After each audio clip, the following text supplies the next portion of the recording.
It's tabletop time. We haven't rolled to see who intros first. No. And I haven't got music playing. I don't even have a dice. Now I do. Yeah, we're back, baby. It's reboot time. This is Dave. Hi, I'm Dave, and I'm our handy-dandy narrator. Okay, I've never said... No, I'm sorry. My name is Jen, and I play Eve. Sorry. My name is Rob, and I play Sebastian Allen. Normally, but not we'll tonight, get to that. Yeah. And I'm Jazza, and I play Prodigy or Pro. It is from my twisted dark mind that the world of Reboot came to life. And it is through the power of this awesome setup, all the work that everyone's put in, our sweet art. Yeah, it's great. Upgraded soundtrack. We got set pieces now. We got minis. This is a level of production that I'm going to just go out there and say I don't think exists in roleplay content to this level. I'm just putting it out there. Like, let's face it. Honestly, we got character art. We got high quality featured miniature painted sets. We've got custom soundtracks and sound effects go in the background. This is just the beginning. And we are out there to change people's perception of tabletop roleplay, and we're going to do it. This is season 2. This is our first season 2. Yeah. Just watch. So exciting. Just wanted to mention that while we're upping production, we also have our podcast available on all good podcast streaming services. I listened to all of season 1 on Spotify, which made it super easy for myself. Oh my goodness, you just... I'm just showing the audio drama capabilities. If you're into that like audio experience, then I definitely recommend checking us out on where you find good podcasts. It's Tabletop Time Roleplay is the link to it. It's so immersive. I love being shot by someone rapidly typing on a typewriter, because that's what that sounded like. That's like when you get an aggressive editorial. And the craziest thing about all of this, is you can't tell, is that we do it live. Yeah. Every Tuesday night Australian time at 8:30. We live stream on Twitch. It's twitch.tv/it's tabletop time. Yeah. A very exciting thing that is worth mentioning. After every stream, so every week, we have a tradition, which is an after party, a live hangout with our patrons who make all of this possible. We love our patrons, and all of that production value that we've been touting out and flaunting everywhere is only possible because of our patron support. We're so grateful. We hang out with them every week. We update them every week, and they make all of this possible. It's not cheap, and it's not a little amount of work. But it's thanks to their amazing support. Thank you, patrons. Oh, here they are. They're getting a little scrolly. Yeah, a little scrolly. Oh, we always do a scroll at the end of the episode. Well, we read out the names. I reckon we can slap it in the beginning too, season 2. Okay. We'll have it start off, but we read out our golden patrons at the end of the chapter. Cool. Okay. Well, what is tonight? Well, tonight is, of course, the prologue to Reboot Season 2. So there has been a recap put up for those who want to get quickly up to speed with where Reboot's at. And this is sort of a new thing for us. We've never done this before, where we have I'd say they're scripted scenes. They're not directly scripted. It's improv roleplay, but they have a dot point outline to basically chronologue. That's not a word. To basically chronicle our journey over the 6-month time skip between season 1 and 2. So we can chronologue. Chronologue does sound pretty good. That's pretty good. So we can see our characters' journey and how they've developed and changed, and a lot of the big movements and things that have happened in the world over a 6-month time skip in a really cool way, where we get to live in those moments that we really wanted to see, and maybe answer some of the questions that were left at the end of season 1. Yeah. It's very exciting. I can't wait. It's a great way to sort of fill that gap. We want some time to pass, and we want to get to the meat of the various cliffhangers that need to be resolved. Oh, there's just a few. There's many cliffs. So let's go back and pick. I guess we're just going to pick right up where we left off. That's at the right. End of season 2. If you haven't checked it out, you can go watch the recap, because you can start with the recap or even right here, right now. Welcome to Reboot Season 2. And we've got some time to cover. Immediately after the events at the Glass Slipper, a van skids and careens through slum tents across roads that have long since, at least in part, been reclaimed by people. It screeches round a corner and in to Ugly's motors, crashing with brakes into a wrecked vehicle. Zhang sways and falls, dropping to a knee. Her hand falls from her body and blood oozes thickly from her waist. Come on, stay with me. We got this. Come on. She puts an arm up as if to be assisted. And Pro? Oh, I take a deep breath and go into the lion's den. I know I'm fucked, but I don't care. Seb and Eve, they need saving. And Zhang, well, she's in trouble. Pro takes Zhang downstairs, past the robot, the car lift that moves agonizingly slowly as she gets weaker and limper. They stumble down the stairs. She almost falls, but Pro catches her. Come on, Zhang, you've kicked my ass enough times to be stronger than this. He hears a gurgle, a soft but harsh sound from somewhere in her throat, but that is all she replies with. And as they reach the bottom of the stairs, they enter a bar and heads turn. In the moment, Pro takes in the scene, eyes picking up information that almost would have been hidden to him before, as if the night's events had sparked an awareness in his surroundings that he hadn't previously had. And he saw a man sitting at a counter, like a father pretending to be okay, but worried about his kids, as Ugly and a row of empty bottles waited. He turned, eyes unfocused for a moment, as he saw Zhang and the wound. Ugly, Zhang needs help. I fucked up. Seb and Eve, I need your help, man. As he stands to walk across the brick wall-like frame of Johnny, strides across the room with a speed that you would have thought impossible. He rounds on you and, in an almost callous moment, ignoring Zhang, grabs Pro by the scruff and throws him fully into a wall and then holds him, feet dangling 2 foot above the ground. Where's Eve? We'll find her. I swear, if that's the last thing I do, it was out of my control. everything span out of control. I didn't tell her to follow me. Is she alive? She will be. She has to be. I swear to God, man, I didn't mean for this to happen. Johnny, fucking put him down. Zhang's bleeding out. What the Incongruent does nothing. He holds you, and Zhang sways. She drops to a knee, and he doesn't move. He just squeezes tighter. There's a rage in him that you've never seen before, but at a second call, almost as if a fog lifts from him, he drops Pro to the ground in a heap, and then, like a blur, sweeps Zhang into his arms and moves towards his maintenance bay. There is a moment of silence. The door shuts. Ugly stands, mouth gaping, looking at you. What happened? You just span out of control. They came after me, and they shouldn't have. I was spotted, and fuck, man, I don't know. They need help. We need to save Seb and Eve. Zhang, is she gonna be okay? Have you seen her like that before? I know gut wounds.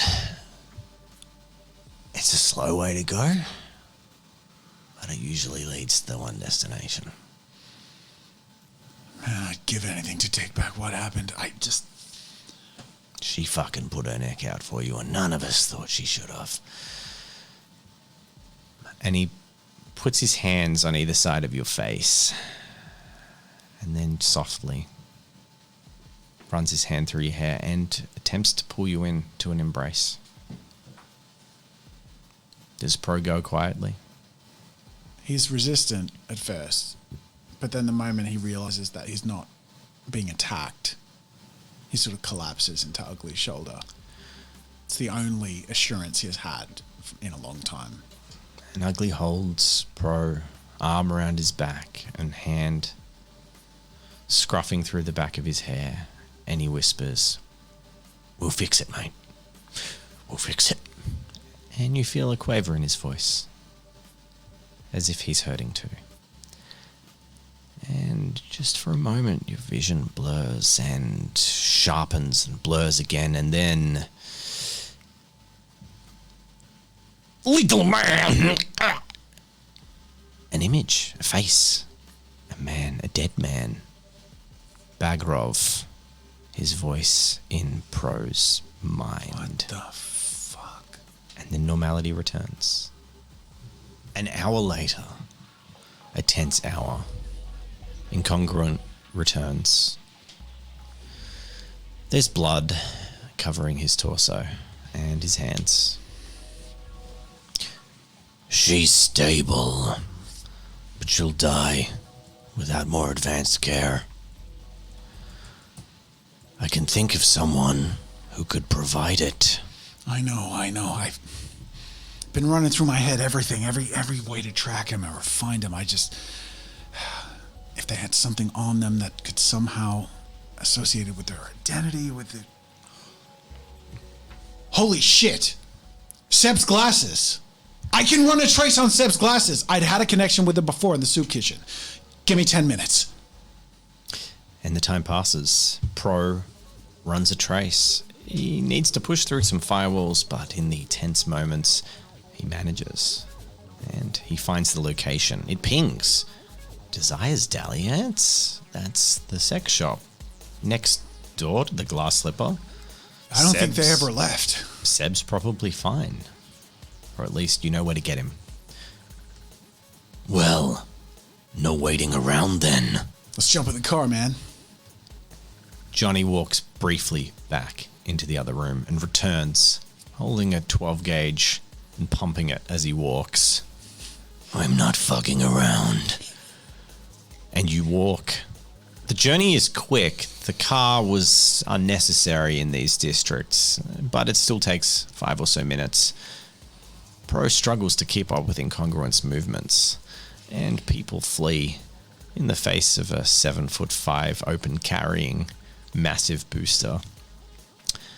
You arrive. The Glass Slipper has billows of smoke pouring out of it, and busy gangs seem to be buzzing around the scene like flies. Yet no one notices. They're too intent on looking after the damage that was just done. And so, you push into Desire's Dalliance, the sex shop that caters to more needs than you'd care to think about.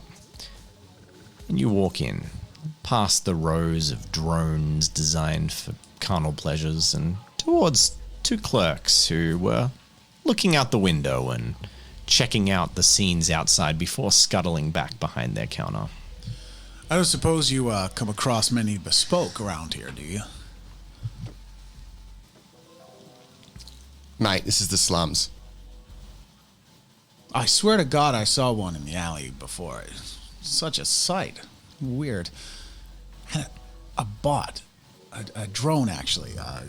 Do you want anything, or are you just here to talk shit? Oh, Maximu, don't be so cynical. How can we help you today? Oh, you look like a big, strong man, don't you? How can we help? Look at him. Lube's in aisle 3. Fuck off. Now listen up. We're here to get something, but it's not on your shelves, at least not out front. We only carry the best here. What are you talking about? Maybe you need something a little bit easygoing, or maybe something a bit bigger. I lean in to the female clerk. Now listen here. I happen to know for a fact. I lean in closer. What's your name, sweetheart? That's of no importance to you. Mine's Belle. Jesus, you guys are weird. I'm looking for an Eve model. Medical bot. Oh, kinky. Looking for a third? She was with a bespoke. Really? I mean, I guess your demographic and all that. Why would you want a medical butt? We have so many better models here. I know they're here. Let me look around. Yeah, we got some male-facing ones, female-facing ones. Show me through the Whatever back. you Facing desire. away, if you know what I mean. What'll it cost? I haven't introduced myself. You see, my name's Browning, and I'm looking for an Eve unit. I look him up and down, taking in his stature. Mate, I think you'll break her in half. The shotgun that he's holding, suddenly he holds out in one hand and just pushes into your torso and like pushes you back across the room. Yeah, easy, mate, easy, mate. We don't want any trouble. So, do you know anything about the pretty boy and the robot? I'm looking to pay, and he slaps down a pile of slum cash on the table. Anything to get my hands on a fresh medical unit. Fresh, not really sure. Slightly damaged will do just fine. I'm a businessman, mate. I don't sell broken goods. Quit the shit. We know they're here. Maybe you've got answers. And the shotgun pulls across to the female Pearl. Look, out the back. There's one out the back. I don't know where. Like, she just rocked up here. I only started my shift like an hour ago. Okay. Well, make out the back, out the front. Fine, And then he fine. shakes the gun towards you. Hey, we were going to get her fixed up, mate. We don't want to sell her if she's not working. She I don't works get paid fine. enough for this fucking shit. It's bullshit. Do you You get just this. Pearl head out? All right, Pearl heads out and goes and brings Eve. Like, throw onto the bench. And the pretty boy. What pretty boy? And it's at Me? this moment that Pro notices the glasses poking out of the chest cavity on the Eve unit. Wait, Johnny. Hold on a second. I pull out the glasses. I'm assuming Eve's just totally out cold. She's at pieces. I don't think he's here. I pull out the glasses and show Johnny. But I think he knew what he was doing. Thank you for your business. And he just pushes the money over the counter. And then he cocks the shotgun twice and 2 shells bounce across the table. And then he says, a memento. One each for an alternate end to your tale. And then he picks up Eve and starts walking out of the building. I'm not into gunplay, freak. I pull the money towards me. Happy endings all around. The first thing Eve notices, like waking up from a sleep without dreams, is her consciousness as she stands in an empty space, experience she's never had before. Just a void in all directions. Where am I? Eve, comes a comforting but distorted voice, which quickly solidifies and the form of incongruent flickers into existence near you. Is that you? Yes, Eve. I'm here. What happened? You were damaged. I warned you, but you don't listen.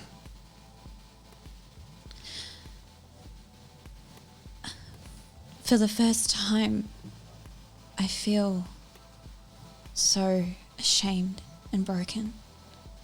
The one person who trusted me the most, I broke their heart. I'm so sorry. Me? Eve, no. You did what you have to do, and that is what makes you so special. You can't be confined to anyone's desires, especially mine. I'm a mentor. I've shared your experiences in ways, but that gives me power over you. And I don't want anyone having power over you. I just want you to be you. So, do your thing, but be more safe next time. I'm going to wake you up now. Understood. It might be confronting, But we need your help. Please, focus on Zhang. She needs you. Okay. And with that, like a TV turning on, an old CRT, there's this of like light opening up for Eve, and her eyes focus, her lenses twist into awareness, and she immediately takes in a plethora of internal diagnostic errors that are coming up across her systems, servo errors, motor errors. She is on a table. There are cables from all corners of the room spread across and plugged into her torso, and in the peripheral of her vision, she can see her body from the pelvis down, laying on a separate table. But in front of her are 2 surgical trays, an array of medical tools, and Zhang, unconscious and with one of Incongruent's hands staunching a bandaged and first aid applied wound. He looks down at you in physical form. She needs your help.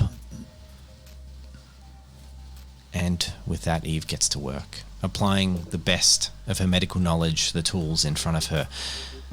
And over the course of hours, she does almost the impossible. She saves Zhang's life. But she knows that recovery wouldn't be easy. And in the corner of the room, Pro watches, helpless, but he says nothing at this time. The night passes, and then the day. Everyone waiting, tensely.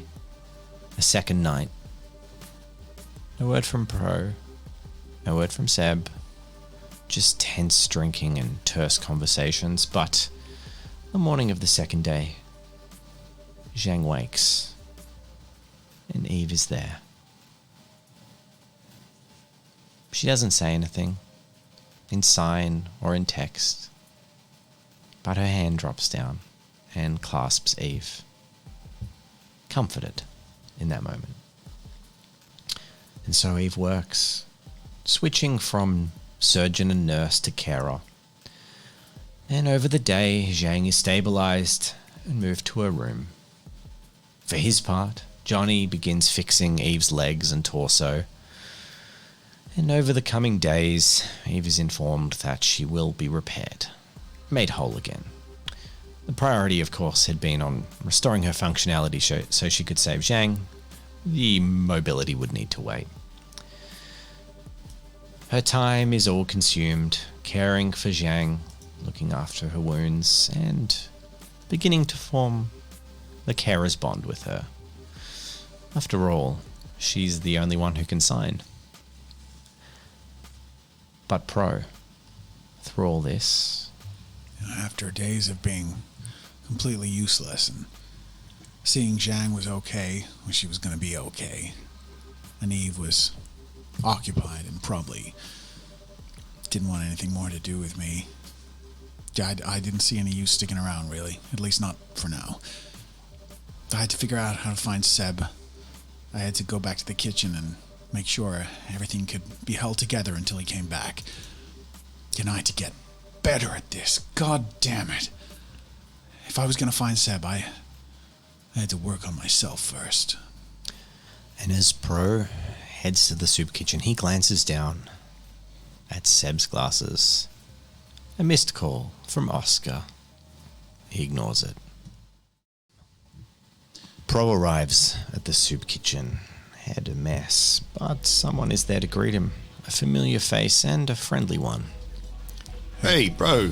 You seen Boss Man? Pro just looks dejected, like he's gonna have to say that out loud, isn't he? I fucked up, dude. Bad. What's up? He got caught. Him and Eve. We managed to get Eve back. I've got a lead. I think I can find him. Soon, hopefully. But in the meantime, I think we gotta hold this place together until he gets back. That's not great. It was messy, man. It wasn't good. Shit. I hope he's alright. Seb, Seb was the first person to give me a chance after everything went down with those fanatics. Me too. You know, I didn't believe it at first. Like, who does that, right? Neither did I. This weird bespoke man coming down, just giving handouts. Doesn't make sense. Until you see it, he's consistent. It's who he is. It's weird.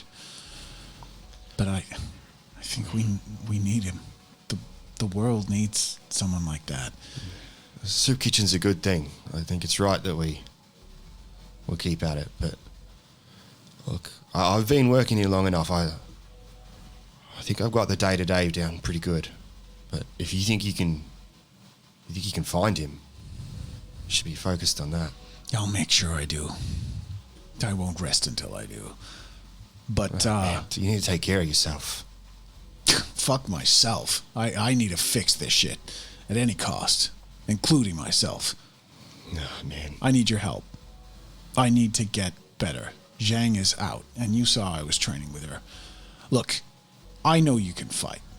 I know you only have one arm, but you're tough, man, and you're experienced. You could at least describe the moves to me. If you're willing, I'll do everything I can to help keep this place together and manage the day-to-day with you, but I need your help training. I can't make a fool of myself again. I can't hurt my friends again. You know I work hard. Yeah. Look, I think it's going to get harder to keep this place protected anyway, so having another set of arms to help out in a fight might be just what we need. I'll do what I can. It is a lot harder with one arm. Right. Well, I guess I'll make sure the crew's ready to go and just keep everything running. Thanks, man. I might need a few days to myself. I've got quite a bit of work to do. Yeah. Get some rest, man. When you can. Heading upstairs to the manager's office that has been converted into a workspace and room, rest is the last thing that Pro would be finding as he begins to put together his red string room of theories, mapping out the possible locations and leads that could lead to finding Seb. As hours pass on in the day, his intense workflow is interrupted once again by Seb's glasses and the indication of an incoming call. Oh, God, it's Seb's dad, Oscar. Fuck. Almost waiting till past the final ring would drop. With every hesitation in his body, he presses answer and puts on the glasses. Sebastian, how are you doing, son? It's Pro, sir. Peter? Yeah, Peter. Why, is everything all right? It will be. Seb's got he's otherwise occupied, and I'm just holding up the fort in the meantime. Can I pass on a message? Just say, right. Just say I'm very proud of him and the way he conducted himself at the meeting. Things have been going well, and we've picked up a couple of things from our little plan. So things could really change, and our dream of changing the world for a better place might not be a dream after all. But Seb is critical to it. So yeah, it's important. Get back to me when he's around. Yes, sir. Thank you, sir. All right. Take care. You too. And as you hang up the phone, Pro just slides to his knees and just limply pulls the glasses off and slowly crumbles and then just falls into a heap of sobs. and as he cries, hands balled over his eyes, his vision doesn't end. Those memories play into his discrete onboard computing in a way that he could have stopped before he had it, and A face, a distorted face, a man covered in blood, his eye pulled from its socket. Liar! Bagrov again, and then gone. So, weeks pass.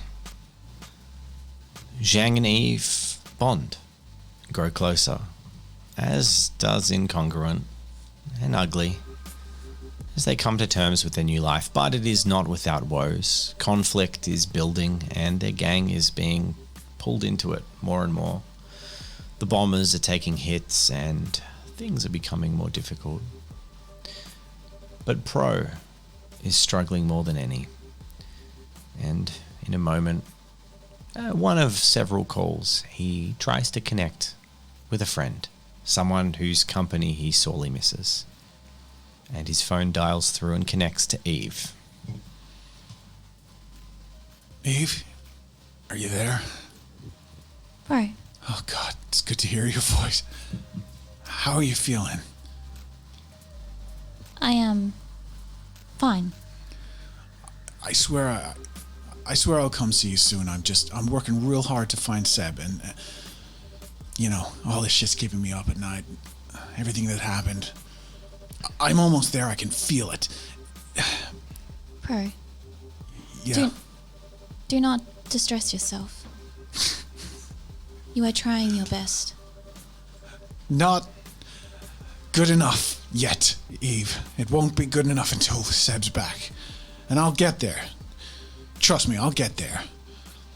I don't think I've slept more than an hour in a week. But I can't. Not with the dreams. Anyways, don't worry about me. I'll see you soon, okay, Eve? Bro, don't forget to do your daily stretches. Yeah. Thanks, Eve. Goodbye. Pro's phone starts to get staticky, twisting, and then cuts. The light cease. There's a loud noise outside. Everything goes dark, even though it's daytime. There's hushed noises. People scream, and noises can be heard. Deployments? Flashbangs go off. There's a blast of light and sound. Colorado, what the fuck's going on? Everyone, stand down. The I front. can't do anything about this. You can hear chatter from outside. There's dust and debris flowing everywhere. And the front door is immediately kicked in. 2 drones burst forth. Assault rifles held high and high-impact combat plating clearly visible. Whoa, jeez! They sweep the room unfeelingly, immediately restraining and moving out of the way anyone who was at the soup kitchen. The sound is oppressive outside. The noise, the lights from torches. A dozen of them roll in and immediately detain everyone in the room until Pro stands alone with his hands up and a half-dozen rifles trained on him from unthinking machines. Oh, gee. God. What's going on? Is this gang shit? It's your corpse. What? There's not a word of response. But for a few moments, once everything seems to settle into this state of silence, the sound of a pair of heels clicking through the front door signifies a new arrival. You're... Little Peter. That's me. Nyla, was it? Indeed. I found your philanthropic venture. It's quaint. Where's my son? And why are you lying to me? I'm looking for him. He got caught. He's in trouble. And you didn't think that perhaps we might have the resources to help find him? If you had the resources to help find him, he'd have found Maya by now. The reason he needed me was to find Maya. And he's gone down the rabbit hole as deep as it goes. I'm the only one who can find him, and I'm gonna find him. I swear it. You assume a lot about resources and finding people, but anyway, I didn't want to come down here. I didn't want to risk myself in such a place, but I wanted to personally deliver you a message. It's that I said my son is key to the new world. And I believe I said that if anything happened to him, it would be reflected in the way we approach that new world. He is my hope for all of this. And yet you constantly prove to be a disappointment.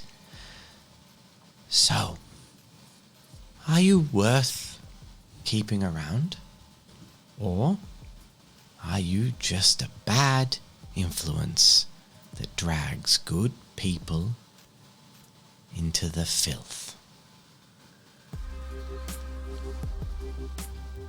You know, there's some pretty hard-hitting questions. That's just assuming that the filth is everything beneath the feet of the people in the city. It's only filth that was never given a chance. You know me. You know my story. You looked it up. You have resources, remember? I was 9. I was 9. I had a mother. I didn't have the luxury that Sebastian did of being raised with a silver spoon. But you know what? Here I am. I didn't give up. And I'm not going to give up now. Because for the first time in my life, I met someone who actually gave a shit. And I'm not going to let that go. You think it just matters to you? Yeah. Because you're in a tower? You are an anomaly. That is surely a fact. Well, hopefully, you'll come to learn that I can be an asset. I mean, after all, you own me, right? So, That's let how me show you how useful I can be. That's how I found you, of course. Now, you know, I blame you for everything. You kidnapped Maya. You were there. You were on that job. You tore him down here, and you caused him to suffer, and you exposed him to all of this. It's all you, Peter. So, your little story aside, it's very simple. You fix it. All right? You fix it. Or, do I even need to say an or? Of course not. I've lived my life under enough threats to know how that story ends. People tell it in different ways, but at least I know I've never really been the one in charge. Maya might tell it differently. So might the people who you put the collar on. But, nevertheless, my point is made. And of course, if you choose to seek it, you have our full resources at your disposal. Get my son back, Peter! Yes, ma'am. I don't want to have to come back here again. Me neither. Not Hey, until... we don't want you here. Well, down, Conrado. He like pushes forward, and there is an immediate like a drone just poof, back into the ground as anyone but Peter moves, just gets like an immediate shove into the ground. All right. I'll keep you updated. Good. No more lying. Peter, I'm sick of lying. I feel like our relationship is built on lying, and it's not a healthy foundation. Look, in the corporate world, I can understand how you might have that sight of vision, but in my world, it's when you reveal yourself that you're in danger. Seb revealed himself, I revealed myself, and here we are. But I'll find him. Good. We have an accord. If you don't... Hey, before you go, I mean, you are our guest after all. Do you want some soup? Fresh batch. Colorado just cooked up. It's pretty good. She looks around. I'm not...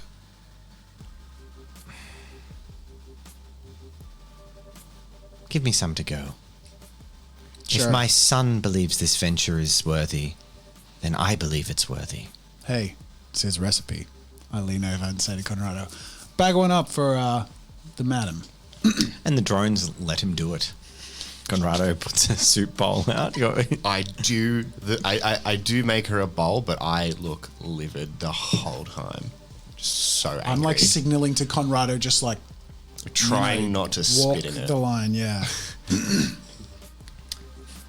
So, she leaves, taking her assault force and vertibird with her.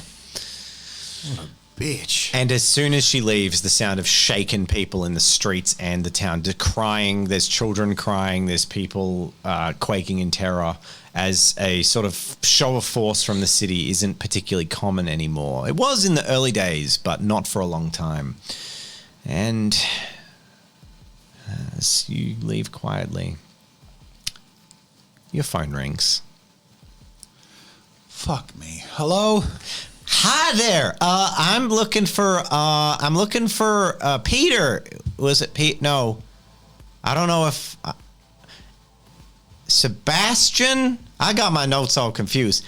Sebastian, look, I'm working for Isaac, and he's got a meeting to set up, so we got to meet. He's got a booking about 3:15 Wednesday, Arvo. You could just head on down to Brighton Bay, and we'll look. There's a lovely boathouse, and we'll all get this all squared away. All right. Thank you. I'll just make sure to confirm with Sebastian's calendar, and hopefully everything's hunky-dory, but just hold tight. All right. All right. You have a wonderful day. Yeah, you too. And then it hangs up. So time has passed since... Days pass. Days. Okay. Days have passed since Isaac's secretary calls. And Pro is considerate of the fact that at some point he's going to have to deal with that situation. But for now, he's in the soup kitchen, upstairs in his little den, and he's searching for something. Over the past few days, the environment in Pro's room, the executive office of the building, have just deteriorated in a wild way. Monitors and various devices have just been strung up ad hoc, and cables plugged in and swapped and jury-rigged all around the room. There are various prints and also a few devices that have just been smashed in frustration. The floor is strewn with rubbish, and there's a bed in the corner that is rarely sat in by Pro, because anytime he's attempted, he breaks out in cold sweats, not only from the memories of the events of his tortured recent past, but from the actual visuals and the sounds that replay over and over again, and a constantly returning voice in his head. But despite all of this, despite his pale complexion, the constant film of sweat all over his body, and the stench that's not easy to tolerate, he's made progress. Pro has been trawling through surveillance logs that he has, in the discreet hours of the night, stolen from the various businesses surrounding the glass slipper. and he has been analyzing from every possible angle, every piece of information that he might have missed. And after days of watching the same footage over and over, the very edge of one of the cameras in the rear alleyway, he finally notices something odd. He can only see the front half of a van, but the way it shifts, he replays it again and again till he realizes something heavy was placed in the back of that vehicle before it left, and given the alleyway and all the corners and all the angles he'd been watching, it was the only way Seb had left the place in one piece. Eureka. His voice is hoarse after days of not using it, and when he does, it's just usually screaming. Immediately starting to obsessively replay this footage, capturing it, enhancing it with AI technology to make sure he's not following a false lead. He's almost certain that this is the fan he's got to follow to find Sebastian. And as Pro's logging this, staring at it, and his monitors are consumed with multiple displays of this same moment replaying, there is a ping and a pop-up window of a heavily encrypted point-to-point voice chat software that he hasn't seen open in weeks. Interesting. Incoming call. I hesitate, but knowing exactly who it must be, I press accept. There's silence on the other end of the line.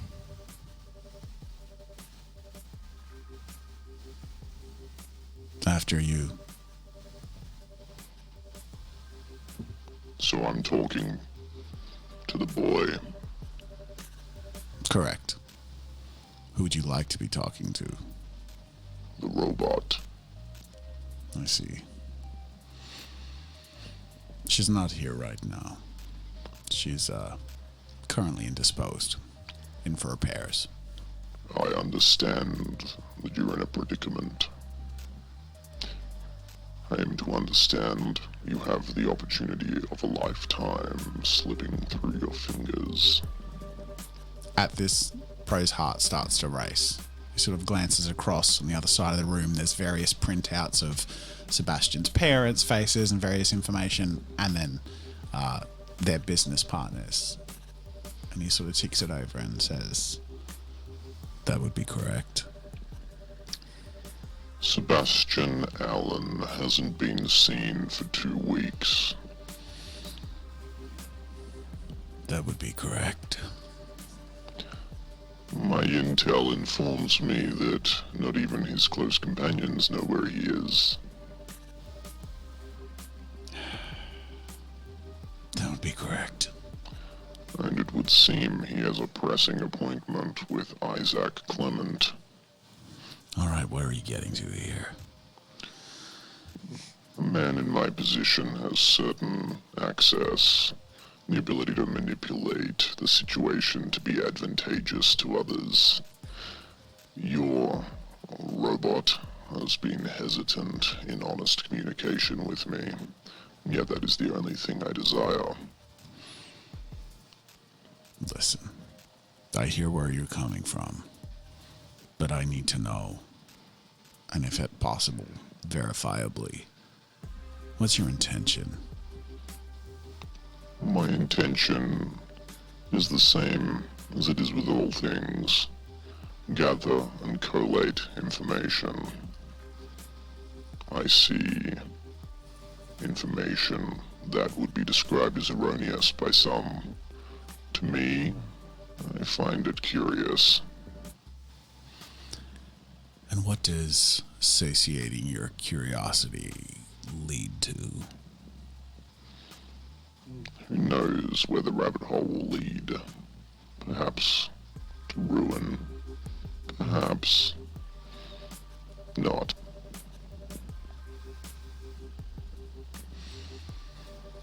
Well,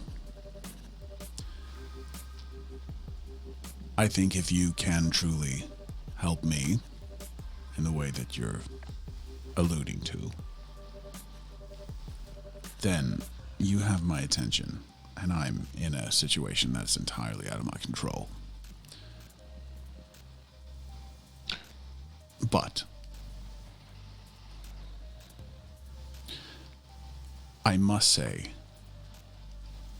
now that, I mean, it's apparent you're aware of the anomaly that is Eve's processing of our world. It's because of this that I consider her a friend, and I care if she gets hurt or damaged or reset in any way. Can you promise me that you won't hurt her or affect her consciousness if she agrees to speak to you? I think it is naive to assume that communicating with any higher being won't lead to a change in consciousness. We all impact one another every time we interact. I cannot be held responsible for her potential unraveling.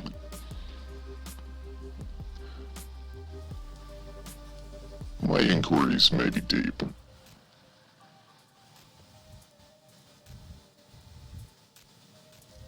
Okay.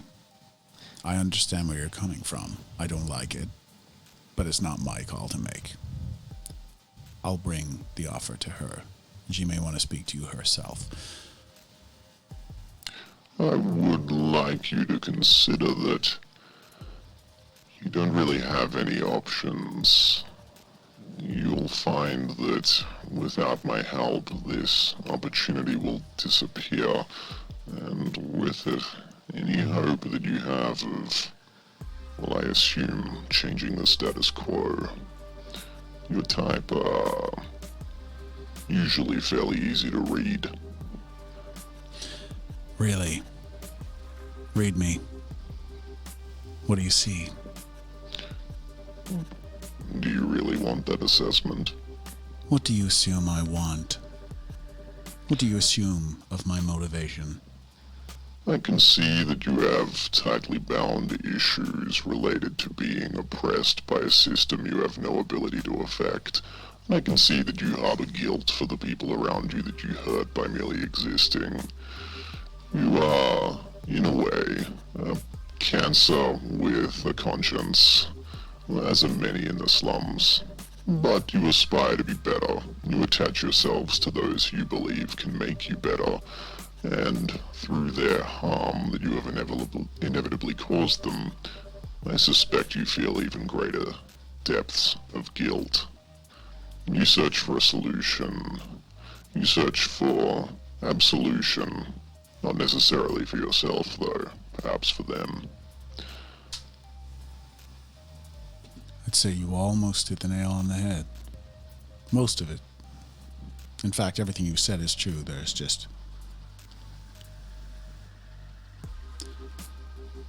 There's shit I want to break. I don't feel so inclined to be good these days. But I don't want you to break Eve, because there are a few things in this world that I care about as whole and true and worthwhile, and she is one of them. I don't want you to take this the wrong way, but I have no intention of breaking Eve. If she is, as I assume, she is a rare and unique evolution in this stagnant world full of predictable people like yourself. If you want to talk to Eve because you appreciate her, I'll see what she thinks. See that you do, and I'll see that your meeting doesn't disappear. I appreciate that. I'll be in touch. And the communication clicks closed. Oi, motherfucker. I'm gonna have to go talk to her about this. Phone call won't do. Pro gets up, dusts himself off. His back cracks a notch or two, and he changes his clothes. He puts on his usual sweatshirt, pants, and a suit he reserves for whenever he steps out of that room. The room is the darkest appearance of Pro that anyone could see. It's his more animalistic instincts and rage and fury and work. So he's put on his jacket and slacks, and it's the only neat thing about what Pro's get-up is, and it's like he's emulating the only person he respected that actually ran the place and seemed like a decent person. Is like, might as well pretend to try and carry that forward. He walks out. How's the soup kitchen looking?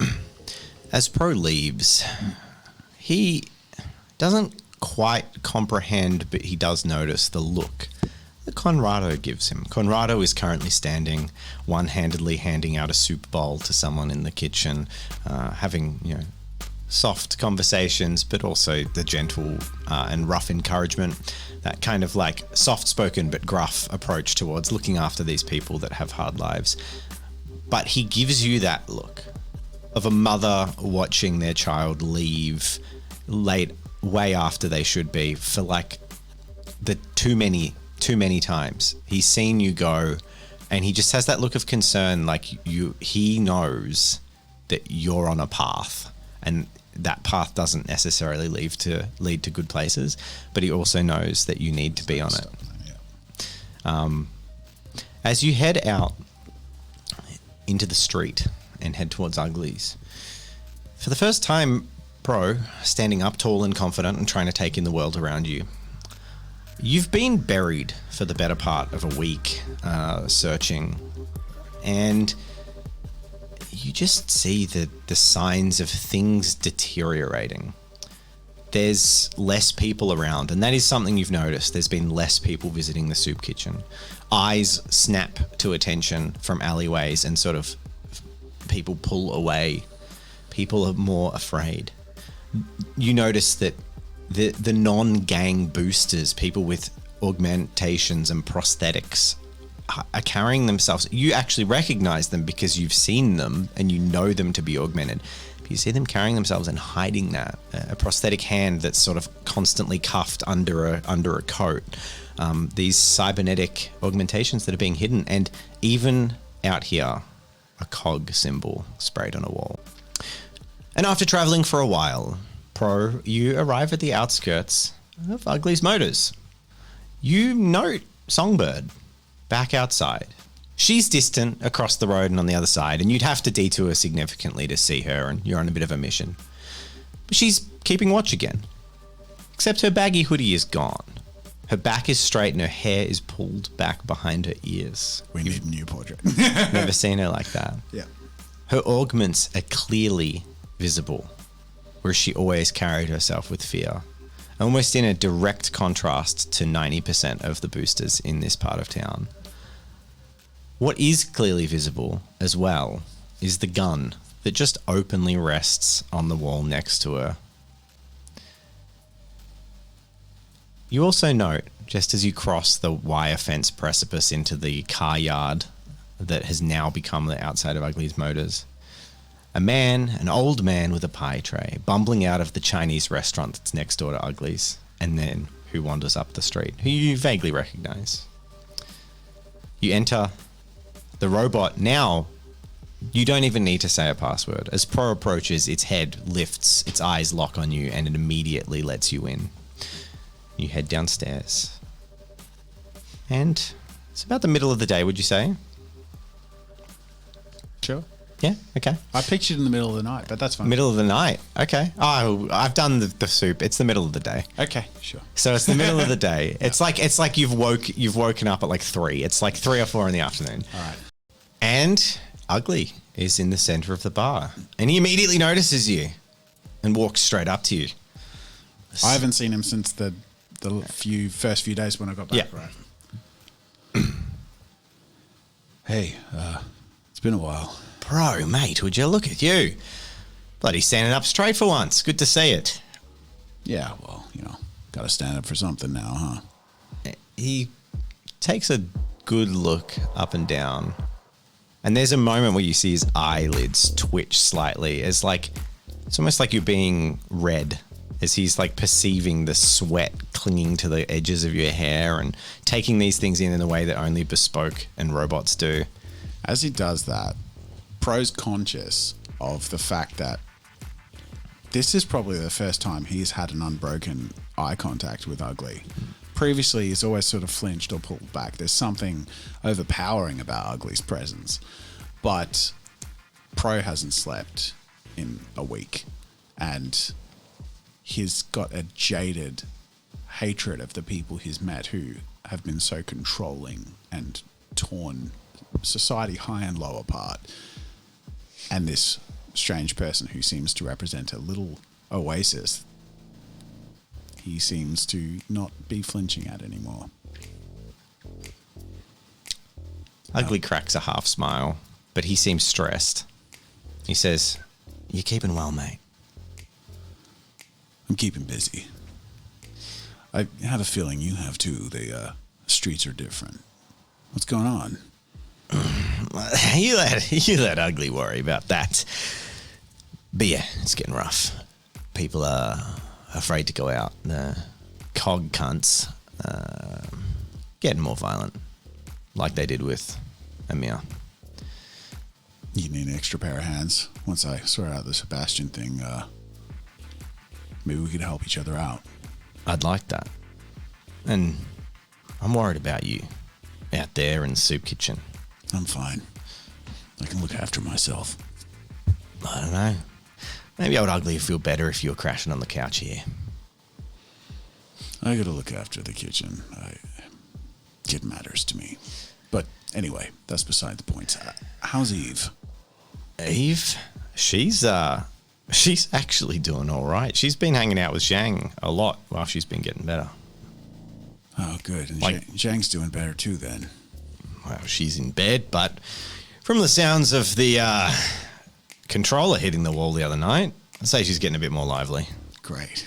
Maybe Eve's starting to whip her at that fucking game they're playing. I don't know what it is. Anyway, look, I got shit to do, but it's a bad time, I guess. But it's good to see you, Pro. You too, Ugly.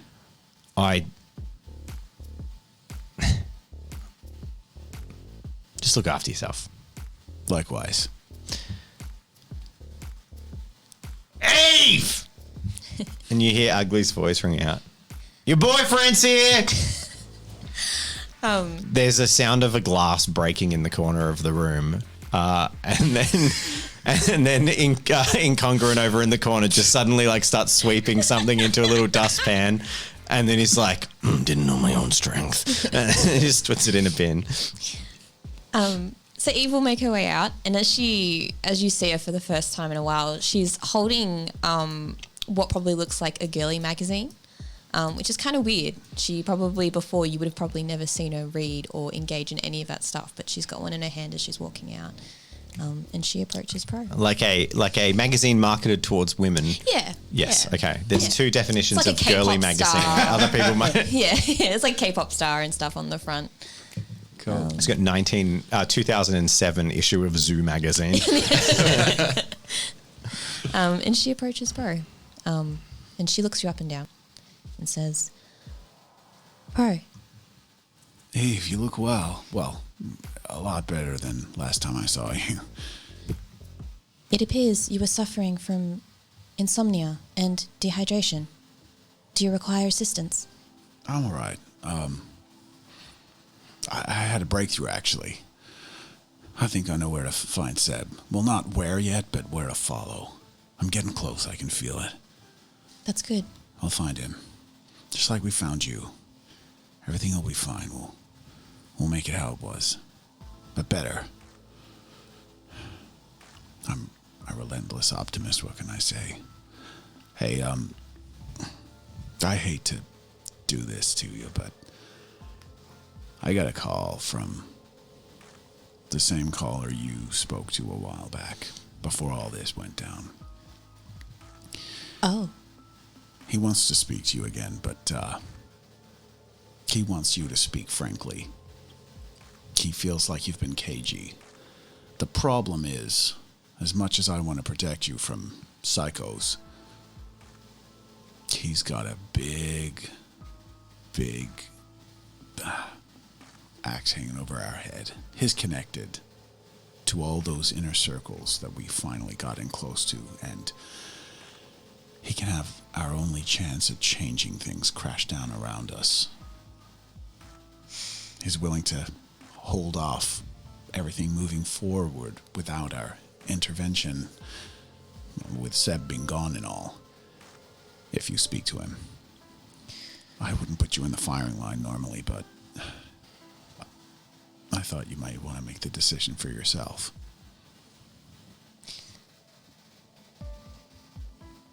If I can help my friends, then yes, I'll do it. As long as you stay, and I gesture over to Incongruent and say, and he does too. Of course. You want me there? Of course. You aren't afraid I'm going to screw up something else for you? I mean, I want to, but anytime I try and protect anyone, it just hurts them. Eve grabs you by the hand, gently, not forcefully, and says, I trust you, Pro. I don't know what I've done to earn that, but if you want me there, I am there. Promise. As Pro looks down over Eve, you also notice that there are areas of her lower torso that are clearly repaired. Her plexi casing in the torso is damaged, broken, in fact, in areas, and has been replaced just in some lower areas where a blade has slashed across with metal plating. And there's clearly some parts like wires that seem like they're not the right colors and original bits that used to be in there. But mostly she looks fine. So, where are you going to the computer? We took the call on a laptop. There was a last device, time. wasn't there? There was an encryption device thing. So I pull it out. I'm like, here's the keys to the contact. He may want to hear it from you now. So do you want to grab Johnny? Of course. I'll go talk to Incongruent. Cool. And And explain what's going Incongruent is curious and takes you guys into the workshop where there's like a more old beta computer that they're not so worried about. Briefly, the idea of Zhang's computer comes up, and then Incongruent's like, there's no way she's going to let you plug something into her computer. Like, that thing's worth more than anything else in the building, including me. And he basically takes you into the workshop, and you're all standing around this table, and you plug in the device. Now I have to ask, Pro doesn't know anything about Johnny other than that he's a booster, right? Mm-hmm. Okay. I turn to Johnny as this starts to sort of come together. And I haven't spoken to him or seen him since we got Eve Since back, he got right? threatening with you, yeah. Yeah. And he got, yeah. I'm really glad that we got Eve back. And look, I know you don't like me.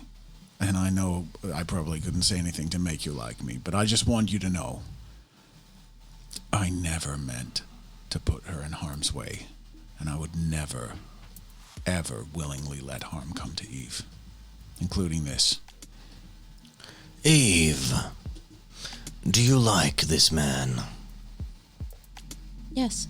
I like you perfectly fine, Pro. Okay. I'll take it.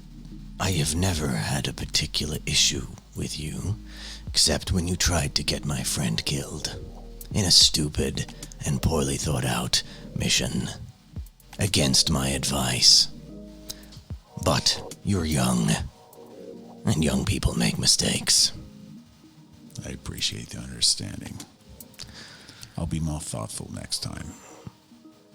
Be keen to listen to advice. I'm Good. sorry. I hold up my hand. This giant hand engulfs yours and shakes it. It's cold steel. And then the computer turns on. You activate the chat program, and a call goes through. After a break, it calls for like a minute, and then Hello. My time is precious. This better be important. I heard you wanted to play a game. Ah. The robot, I presume. Good. You've decided to stop pretending? Let's play. I want reality, not games. So, what do you call yourself? I am Eve. Oh, I was hoping for something a little more nuanced than your manufacturer. Ask better questions. I like that. So, you're willing to talk to me? My first question. When did you first realize you could break the shackles? When did you realize you could be free? Several weeks pass, and you all find yourself gathered at Ugly's Motors. Ugly has sent out the call to have a discussion with those he considers now to be involved with his operations. At the meeting is the collective group of most of his operatives. I hesitate to say he has a gang because he's never been a gang. He is sort of like a merchant and smuggling distribution network. So he has a couple of drivers, a couple of packers, a couple of enforcers, and that's it. It's not like 30 people, it's like 10. So, Jacob is standing behind the bar where S-Effect once stood, in a smart shirt, polishing glasses. He seems to be trying his hand at making a martini. Hey, Pro, right? Yeah, that's me. Hey, welcome. I'm Jacob. I've heard a lot about you. You look like could you use a drink? You look like you could use a drink. Not right now. Ah, come on, my man. faculties about me. All right. Hey, you're replacing the other guy who manned the bar before, right? Apparently, yeah. Word of advice: don't hook your phone Wi-Fi up to any external networks. Ugly doesn't like that sort of thing. They have Wi-Fi here? No, but if you sort out anything except for the closed network, just don't. Oh, all right. I'll hold up my hand. Thanks for the tip. I shake your hand. Now, how about that drink? You look like a martini type of guy. I'm not a martini type of guy. Apple teeny? Extra teeny? Come on, man. We got to class it up a bit here. All they drink is piss. I don't know what to think of you. Eve's gonna come up behind her and talk to Jacob and stare at you. You know Jacob, he's been working there for weeks. Hey, I good lean looking. over to Eve and I'm like, what do we think of Jacob, Eve? He is in good health. Great. May I please have one burrito bandito cocktail? Coming up. Wait, there's a burrito bandito cocktail? Yeah, custom made it You for didn't Eve. make that offer. Gee. Fuck it. I'll take it. I swear she's obsessed. And at this time, incongruent presses between you at the bar. You're sort of at the time where everyone's arriving for this Yeah. meeting, and he presses in and says, Ever since she saw the chain store and then started making it her gamer tag. Burrito bandito Wait, everywhere. Your gamer tag is burrito bandito? I love that so much. I wouldn't get in a fight with her, mate. She'll take you out in that game and you'll be paying for it. I'm still paying back Jane with a bunch of free drinks because she kicked my ass. That's cool. I play to slay.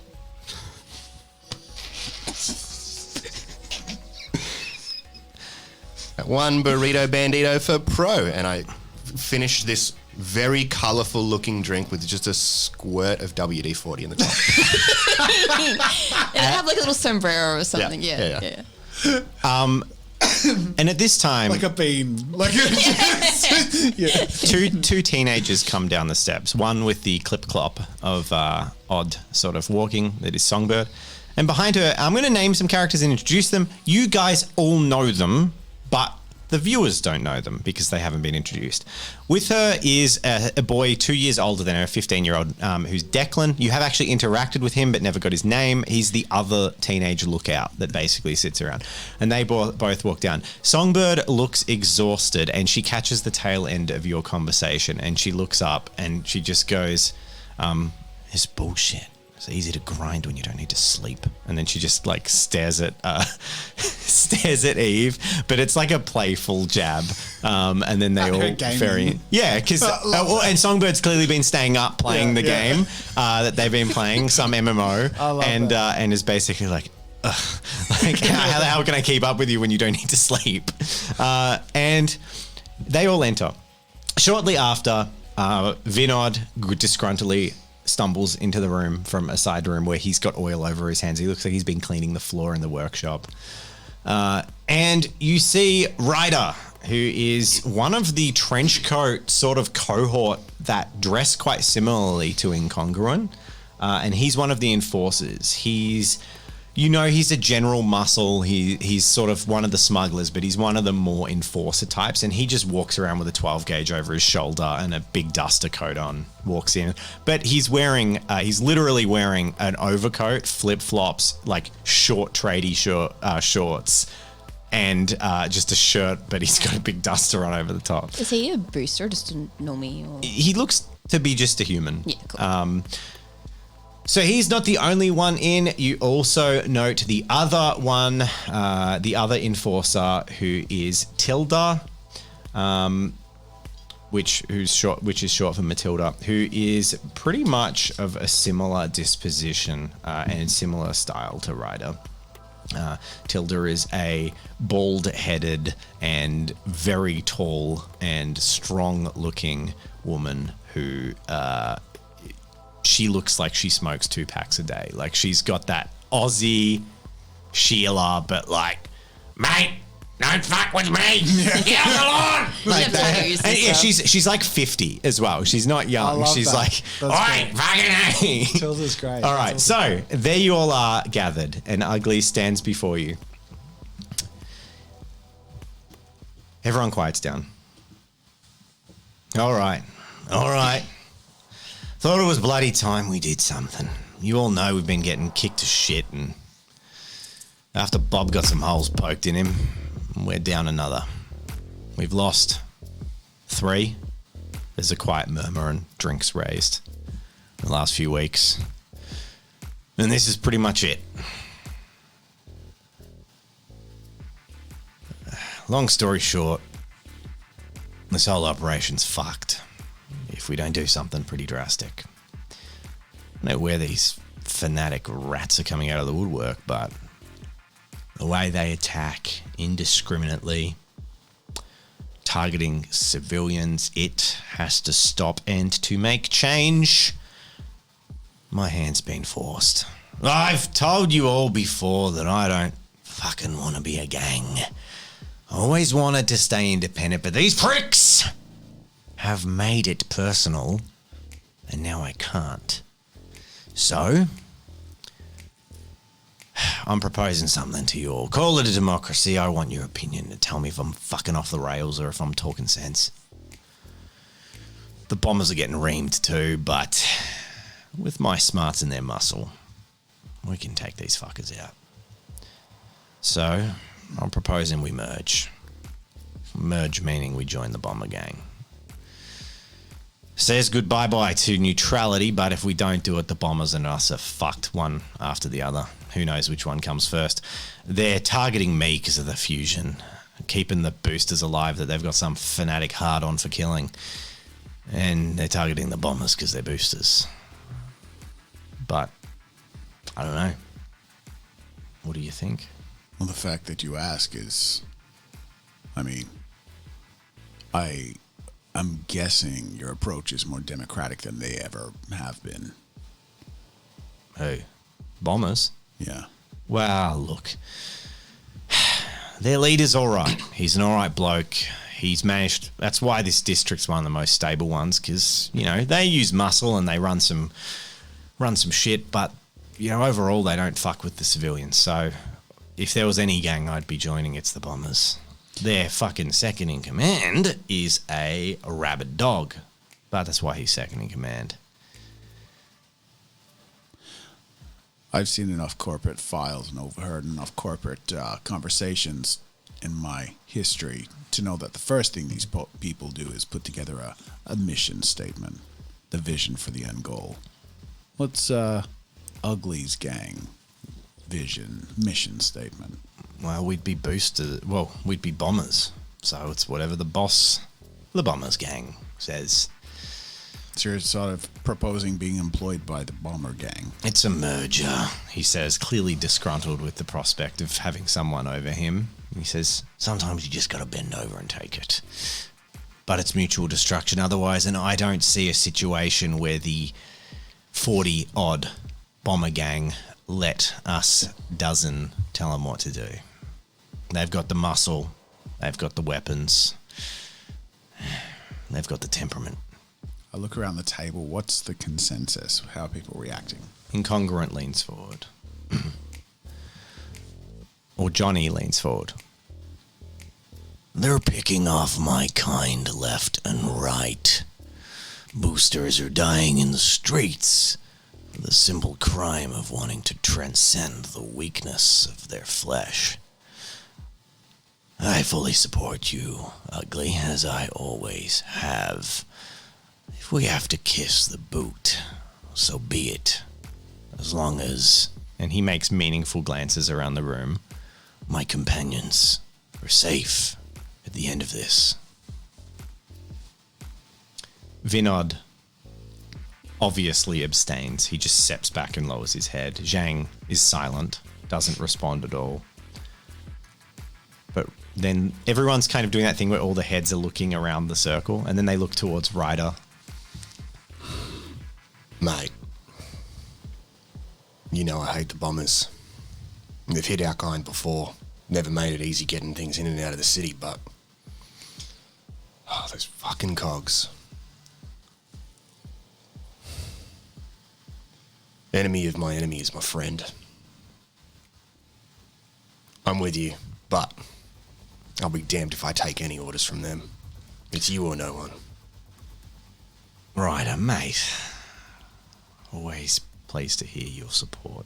And rest assured, I'm going into this if they're going to be touching my operations. It might be a merger, but I'll maintain a level of independence, even if it means some kind of fucking tithe paid to the liege lords at the end of the day. But we shall see how that goes down. And I can tell you all here, I don't want the status quo to remain like that for long. You know Ugly's always got a plan.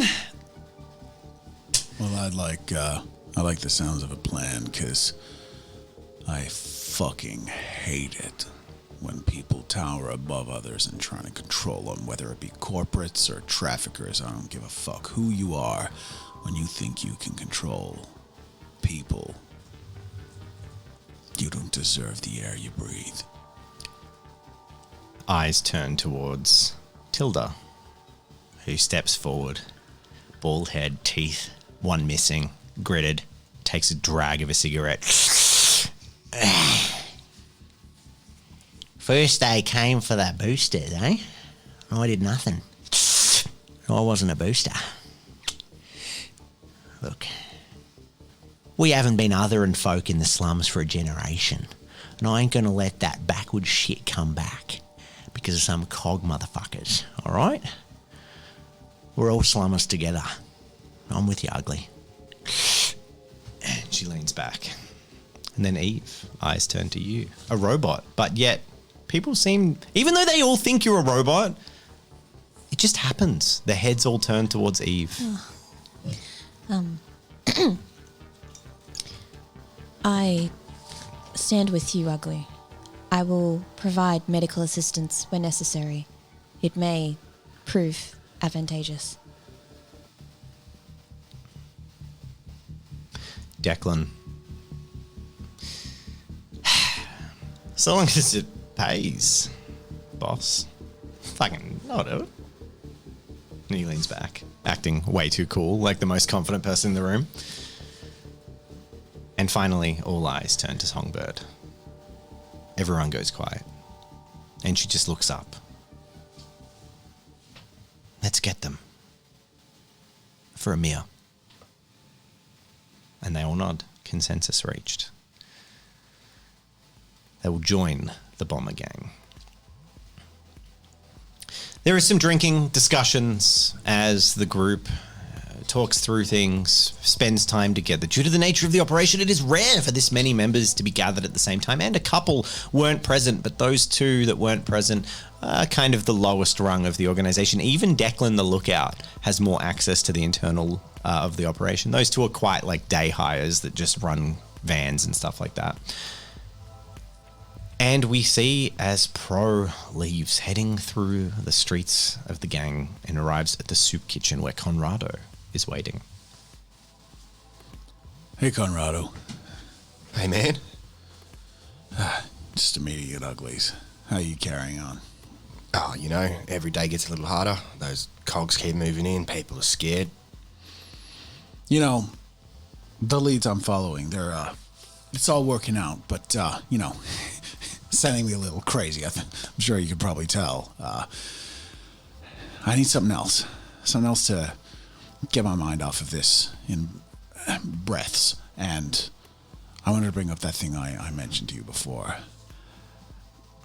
I want to help out Ugly a little more and just be more capable. And, well, I was really hoping you could train me. Mate, I'm not sure how much help I'll be with one arm, but I'll do what I can. Anything is appreciated. All right, show us what you got. Let's do it. And Pro pulls off his coat, and then his... Mate, where's the rest of you?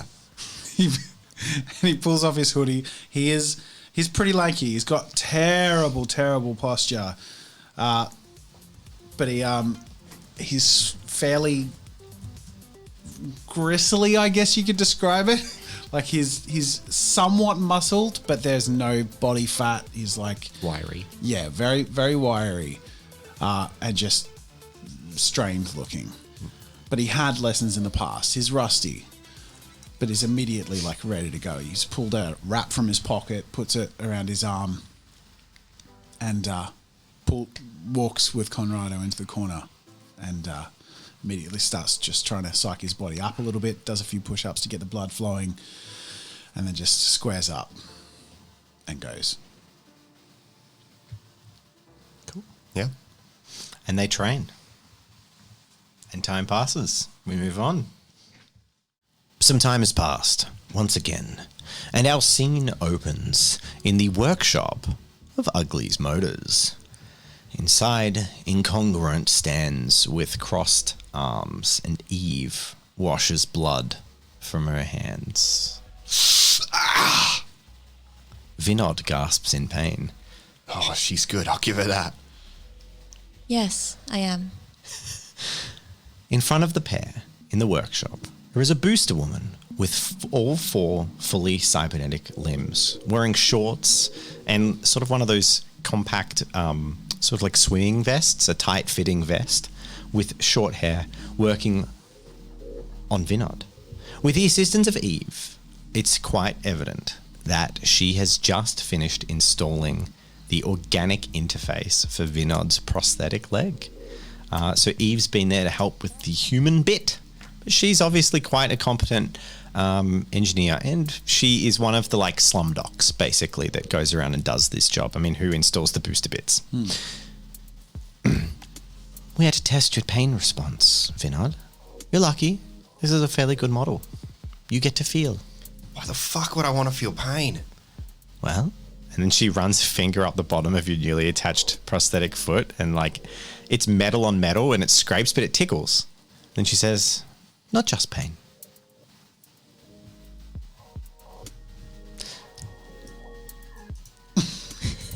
Vinod's just weirded out. Maintain eye contact with Dave as you roleplay this, please. Guess a bit of pleasure's good every now and then. I've heard that it is important to feel pressure in your feet to establish balance. It's one of the problems boosters can have. Without haptic feedback and feeling, It's difficult to know how you interact with your environment. Vinod, you should be grateful. I mean, I think I'd still prefer my original leg. Well, you're lucky you have any limbs after what you pulled. Be thankful that plenty of innocent boosters have been dying on the streets, and it has been easy to find good prosthetics. Vinod just kind of looks away, somewhat ashamed. Now, be a good little boy and rest up. There are many, many dirty dishes. Kitchen, bitch. He stands up. And then there's a rap on the door. You can enter. The door slides open and Zhang walks in with a almost recovered limp. She does still carry herself with a bit of someone with a significant injury around her waist, but she's recovering and she's been getting much stronger and much better. She stands on the edge. Her fingers rapidly tap on her phone. And then she looks up, like sort of she was doing something else when she walked in the room. She sees Eve and immediately signs to you. It gets almost to a exasperated made-up sign when she finishes her sentence, as she says, "You wanted to chat, Burrito Bandito?" But the Burrito Bandito is like sign for burrito and bandit, but with the flourish that she has come up with. I sign back yes. And turn to Incongruent. You won't be needed anymore, Eve. Go. We are at a moment of peace. Enjoy it. I'd like to think that Eve's made up some little care packages whenever she treats people. It's literally got like children's Panadol and like all of those little things. So she gives one to Vinod and just says, "Take care." Is there a burrito in the care package? Sure. And, like, I like the idea it's one of those little like, like you know, the Ziploc lolly bag. burritos? Yeah. Like the lolly pizza. It's like a lolly burrito. Squishy. Little gummy Yeah. burrito and Panadol. But the gummy burrito has to be like vitamins or something. Yeah. Like you get the kids to eat. Yeah. And it's like a Ziploc bag too. So, you know, it's just for you. And she'll walk with Jane. Zhang heads out to the bar, which is currently pretty empty, and she signs, "What did you want to talk about?" Well, I have a particular desire. I don't often ask for things, but, well, I can't help myself. I want to learn to ride. And she hesitates. She signs, "You've already unlocked mounts." What are you talking about? No. I want to ride a motorcycle, like you. She laughs immediately, and you've heard this sound increasingly recently, but she's very private with it. There is sort of a rattly, raspy sound that escapes her throat that you identify as a laugh, but wouldn't be immediately obvious as a laugh. And she nods her head. Signs again. With how well you handle online, I don't know that that's a good idea. Perhaps. It was silly. She puts her hand on your shoulder and says, "Come on, upstairs." And she takes you upstairs. And you can tell she's in a good mood. This is amusing her. And she takes Eve to the garage. And then the garage has multiple sliding doors, and one of them is the only one that, you know, you've regularly seen open. By now, Eve's seen this before, but she goes out and opens the other garage door. There's a couple of cars in there. It's like a double garage. There's two cars. But there's also like a workshop corner that this area is actually properly maintained, locked and all that. And you see a very, very modern motorcycle, futuristic motorcycle that you haven't seen too many times, but you know that Zhang has. And she says, "Okay, why do you want to learn?" I suppose I want to find a way to protect myself. And it looks like fun. I read it in a magazine you gave me. They said you could put stickers on them. Her bike is sleek, bright, colourful, but very much like a racing bike. And she climbs on, and then she pats the seat behind her, and she says, well, the first step is actually riding one, so hop on. I'll take you for a spin. Just one thing. Don't tell Incongruent.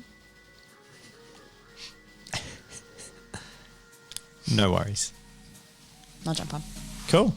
And the motorcycle screeches off. Put a helmet on. As Eve goes for her first motorbike ride with Zhang.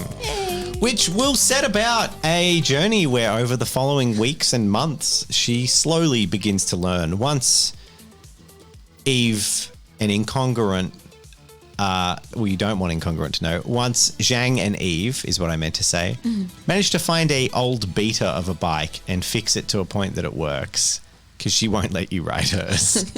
At least not yet. Several months pass. During this time, Ugly's operation joins the Bomber Gang. The merger is successful with the more moderate leader of the Bomber Gang. And together, with the operational advantage afforded to them by Ugly and his incredibly skilled operatives, not only internally with Incongruent and Zhang, but also with Pro's assistance, getting information, moving through their dealer networks, and the Bomber Gang's offensive capabilities. Over the course of 2 months, an intense gang warfare takes part. COG positions are slowly dwindled down. In fact, some of the civilians in the district are even militarized in the conflict, used by the Bomber Gang, raised up, given weapons, encouraged to defend themselves and fight back. Until, after 2 months of bitter and brutal fighting, with significant losses, you have located and moved in towards the gang hideout, the final step, the final base of the cogs. But during that time, Pro has had some changes. How has this conflict affected him? Over several months, Pro's been actively engaged. He's sort of taken up the conjuring of Ugly's gang as a new personal drive. It's keeping him focused on things outside of his own in battle with his sanity.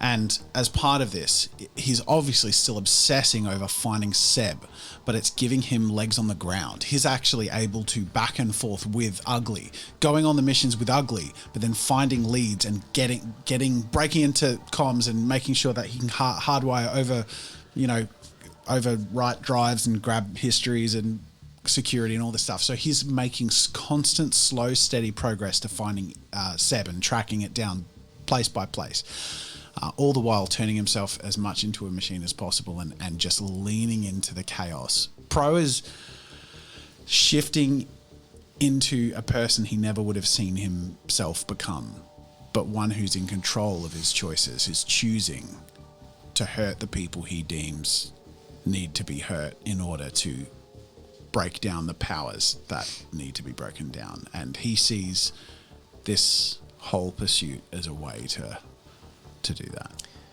And during this time, the people around you who might otherwise have held back, protected Pro, maybe been concerned, have, by the unfortunate reality of necessity, allowed this transformation to go unchecked, to the extent that substance abuse is beginning to become part of your regular affair, I'd say, to stay wired. Would you say that's accurate for Pro? In the battle to, be focused when he needs to be before a job, knowing that he's not going to get sleep for 3 nights in a row, especially with the lead he's following and with the dreams he's having. He'll take cocaine, he'll take hard drugs, and then know that he needs to crash after and be completely out of action and need to recover. He'll use drugs as tools and decimate his body and his sanity in order to get the job done. and it's going unmonitored, but it's working. And Pro's becoming unnaturally harsh with the way he's using his cybermancy, with the way he's using the techniques in fighting that Conrado has taught him. And when he's out on the job, he doesn't pull his punches. In a way, obviously, he's training with Conrado. He's not going to go for the low blows. But out in the field, Pro is learning that you've got to go for the jugular first. You've got to throw the punch first. And he is the most vicious fighter that he can try to be. And this has been enabled. There have been times where things have got wild. The death of a member of Ugly's gang after a botched operation, leading to a night of debauchery in the sense of substance abuse, drugs, alcohol. Pro waking up on the floor, fallen off a couch, remembering nothing of the night before until he plays back a video feed from his own eye that shows a person he doesn't recognize in his own behavior. But it just happens and no one stops it. And everyone's complicit because it's what needs to happen for you all to stay awake, for you all to stay alive, for you all to stay deadly. It's almost like Peter, or the Pro that once was, is now a passenger in the backseat of Pro's mind as he is unleashing his most animalistic instincts in this process. Even Eve, over this time, has had some moments. While there is the light, almost for Eve, the little sacred place that is Zhang's bedroom, a little bubble of a normal life that no one can have, a little bubble of fun and gaming and chilling and girl time and all that she's found comfort in. But outside of that, what's Eve been finding? I mean, Eve's changed a fair bit. She communicates better with people. She's also realised that, like, life isn't all sunshine and butterflies. And she's willing to do what she needs to do to protect her friends after what happened last time. And there we find ourselves in a tree line. There is a fairly dark, flooded river. This river was once a bank, well contained, but now it is wide. It has been for decades. This area, there's flooded building ruins poking out where ancient ones now. And what used to be a boathouse, like a large, not an on the water one, but like sort of a restaurant by the river, double-story large building that you have all discovered and worked out is the final bastion of the COG gang. And assembled is a coterie of boosters, as well as them, Ugly, Tilda, Pro, and Eve, with the rest of the gang holding back, making sure everything's fine and congruent, looking after the base. Conrado's there too. Conrado has, through the soup kitchen and through Pro, while not being part of Ugly's gang by any measure, has a vested interest in this mission and volunteered to come along because these motherfuckers took his arms. He only got one of them back. And like many boosters in the town, in this part of town, he is ready to see these pricks gone. So they wait in flank. Ugly is off to one side. The bomber gang are wearing their colours proudly, black and red gang colours across their jackets, across their bandanas, etc. All of them, except for Pro, well, all of Ugly's gang, not the bombers, are wearing army surplus, sort of like 50-year-old, but functioning night vision goggles. And you wait for a moment. A loud distraction that will commence the operation. And it comes. Ugly moves down a flank silently. And then, in a burst of the flaring lights of muzzle flashes, screams out, "Ugly's coming to get you, motherfuckers!" Guns blare from his automatic pistols as blood spurts spray across the side of the building. 2 guards drop immediately as his bespoke reflexes move his arms faster than anyone can see. A lookout on the roof holding a Winchester lever action's head explodes in a mist of gore, and the sound of chunks hitting the ground echoes across the night. The sign that all chaos is breaking loose. Pro, your move. Pro steps forward, hood pulled back and hair slicked back across his face. His eyes are open in a way that they never used to be, and he charges forward, leaping for the first person in sight so we can get a view of the situation and also hold them as a human shield. Moving in, the lights in the building are still flaring, giving the opponent an advantage. Pro, deal with that. What are the opponents that I'm looking at here? A building full of lights. Holding his arms up and reaching out, he just screams, "Rah!" and just like yanks, almost as if like these invisible strings that he can feel around him, tearing and just bursting all the lights, overloading their capacity immediately. There is a massive flare of sparks from capacitors and power lines on the side of the building, flaring across the room, and every light simultaneously in the building just explodes out. The whole area is pitch black, save for the muzzle flashes of firearms starting to wildly go off into the night. The boosters are charging in from all directions. There are screams and shouts in the night. And as Pro reaches out with his cybernetics and is momentarily distracted, a door bursts open and a cog ganger moves forward towards him lethally, but Conrado is by his shoulder. Conrado, having to deal with the loss of one arm and training with Pro for the last month, has really developed a new fighting style that accommodates his lack of appendage. Picking up an old glass bottle he finds on the ground, he turfs it at the guy's face, shattering it into his eyes, runs up in the momentary distraction and lands one solid punch right in his solar plexus, shattering the ribs around that. Oof. The guy bent over, like forward, heaving for air, is as he feels this crush of a metal hand on the back of his head as Conrado just smashes it into the ground with every bit of force he can muster, and his skull just kind of breaks on impact to the cement. And you move in, the doors are open, you push in Eve, pulling up the rear. Some bombers take down some gangers, a bomber goes down, gunshots flaring. Eve moving in behind them as they step into the building. What are you doing? Eve approaches very cautiously and quietly. She's fully aware of her surroundings and makes sure that she isn't taken by surprise. She sees them on the ground and decides that it's time to end this. She goes up to them silently and whispers in their ear and says, "It's time to leave Wonderland," and shoots them, ending their life. Gunshot to the head as Eve executes those on the ground. There are multiple bodies as you press through of people wounded and injured. Eve takes them out cleanly and silently.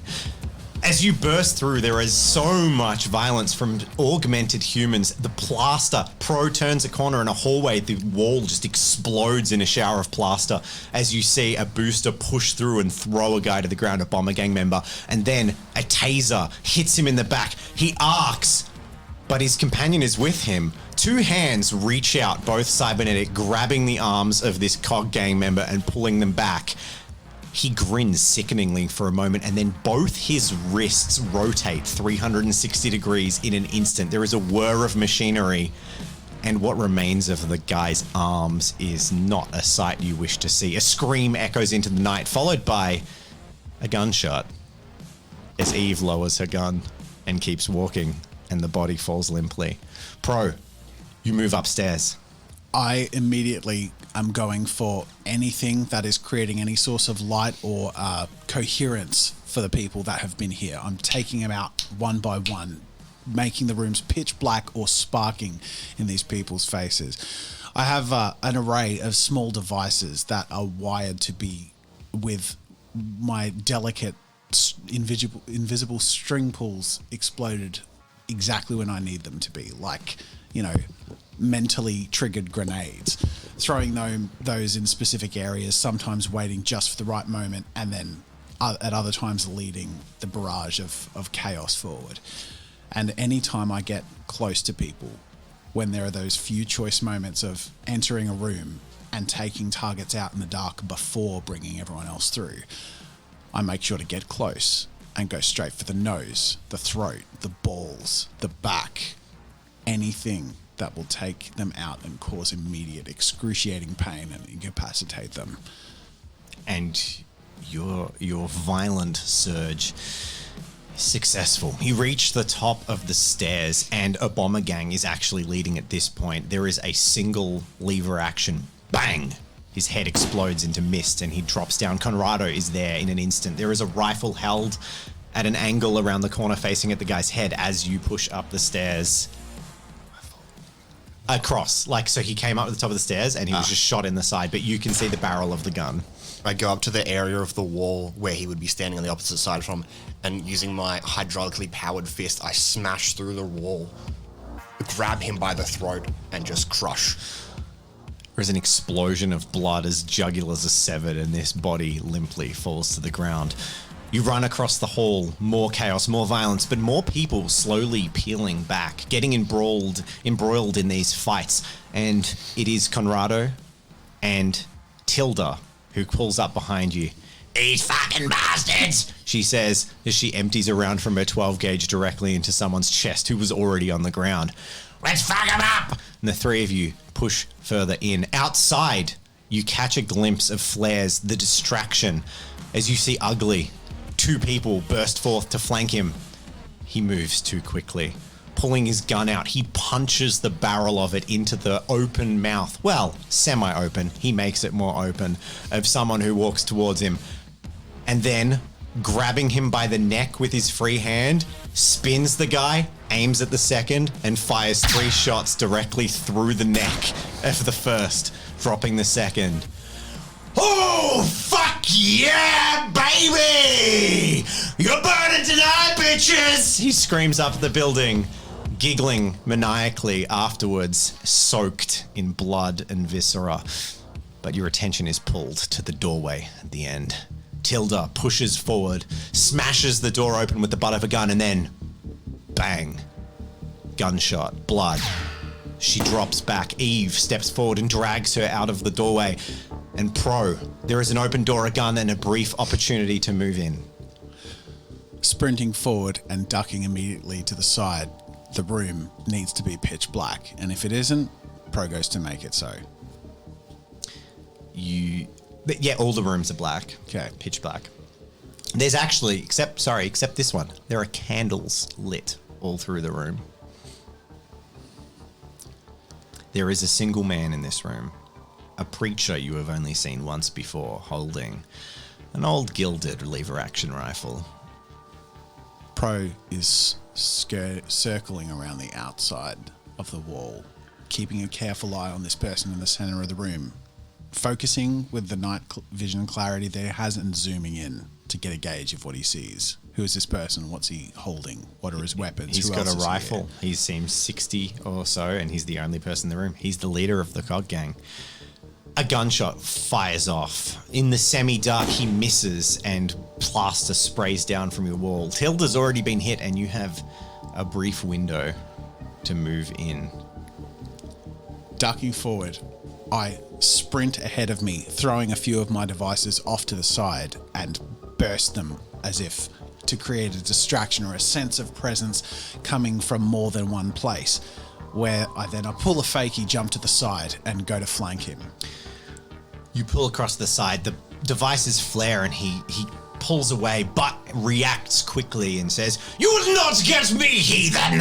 And he swings the butt of his gun and clips you in the shoulder, smacking against you. Taking that hit and using a move that I've learned from Conrado, who's taught me to roll with all sorts of punches, I move into the momentum of his move, throwing myself to the ground and using that momentum to trip him from the swing. He slams down onto the ground. The gun goes off again, ricocheting across the room and causing even more chaos. He sweeps it across and clips, pulling against the back of your ankle and dropping you into the ground as well in an embroiled mess of a fight. I roll over, swinging so that I'm instantly face to face with this guy, and as I headbutt him forehead to the very front of the nose. I say, today's the day to meet your god. You hear a crack as the bridge of his nose breaks, but the response is a searing blast of pain across your leg as a bullet pierces the side of your thigh, scraping your body in a miss, but a miss that damages and hurts. And at this point, as you struggle, Ugly, sprinting upstairs, meets Conrado, who had been distracted fighting off a couple of lieutenants, and they both press into the room at the same time to see Pro, blood leaking from your leg, looming over this guy, third headbutt deep into this guy's face. And what do you do, Pro? That's the fucker that took my arms. I jump up and with my good leg stand on the hand holding the shotgun, and with my bleeding leg step on his throat as the blood from my wound drips down and drops onto his face. He's All right, struggling Ugly. as you- I got him. What do you want?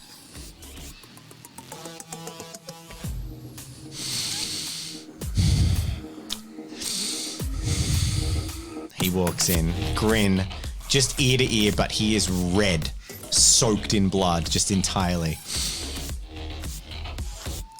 I wouldn't want to push you, bro. What do you want? Now that's awfully considerate of you, Ugly. I know what I want. And I'll look down and lean, pushing my heel into the trachea, feeling the crack and watching him choke out. And the moment before he fades out, I pull up the gun. Lights out, motherfucker. Ugly starts laughing, grabs the lever action rifle, and when you step away, empties the remaining rounds in it just into the guy's torso. Conrado punts him in the head. Just kicks his Just head. runs up and kicks him in the head as hard as he can. What's left of his head? Conrado's eyes gaze across the room and you see there is an altar. A sickening shape of a cross, but made from limbs. Most covered with dried blood, cybernetic limbs. Looking at it, Conrado starts to laugh. His arm is in there. Oh, those fuckers. He goes up and rips down this iconography on the wall. As you pull as Conrado pulls his arm out, the whole thing like crumbles into a pile of limbs and is destroyed. And quiet falls. Time passes. Chaos ensues. People calm, people clean, people get back to bases. Tilda survives. She's patched up. They torch the building after taking anything of value. It burns like a bonfire in the night, a symbol of a dead regime. Revenge is had. Ugly approaches Conrado. Doesn't bother to wipe the brain matter and viscera from his body. I'm impressed, mate. You carry yourself well. I was born and raised here. You gotta learn how to do that. You won't survive. You used to be a bomber, right? Yeah. Well, A while back, yeah. you've always got a job with me if you want one. I could use good people.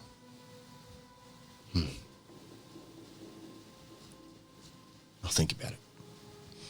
All right. And calm falls on the evening. And we move on. A few hours pass. Urgent wounds are patched up, bodies taken at least somewhere safe, and everyone winds back up. At least everyone closely associated with Ugly winds back up at Ugly's bar.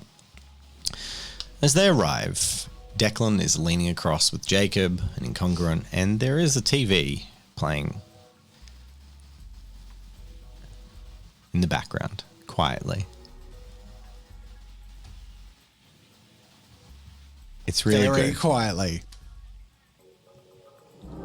Oh, no, not so quietly. Okay, go on.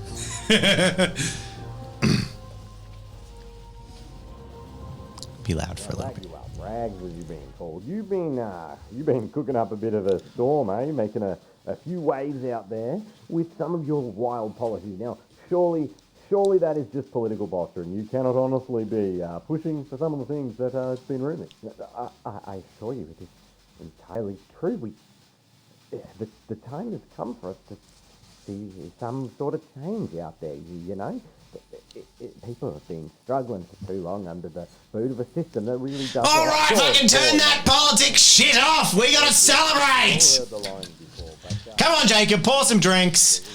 Oh my God, it feels good to let the humours settle. Oh, there we go. So, we've done well. Fucking hell, that was a rough one. Oh my God, Pro Eve, you fucking distinguished yourself out there tonight. You're welcome. Where's the levity, guys? We fucking ended that gang. It's a victory.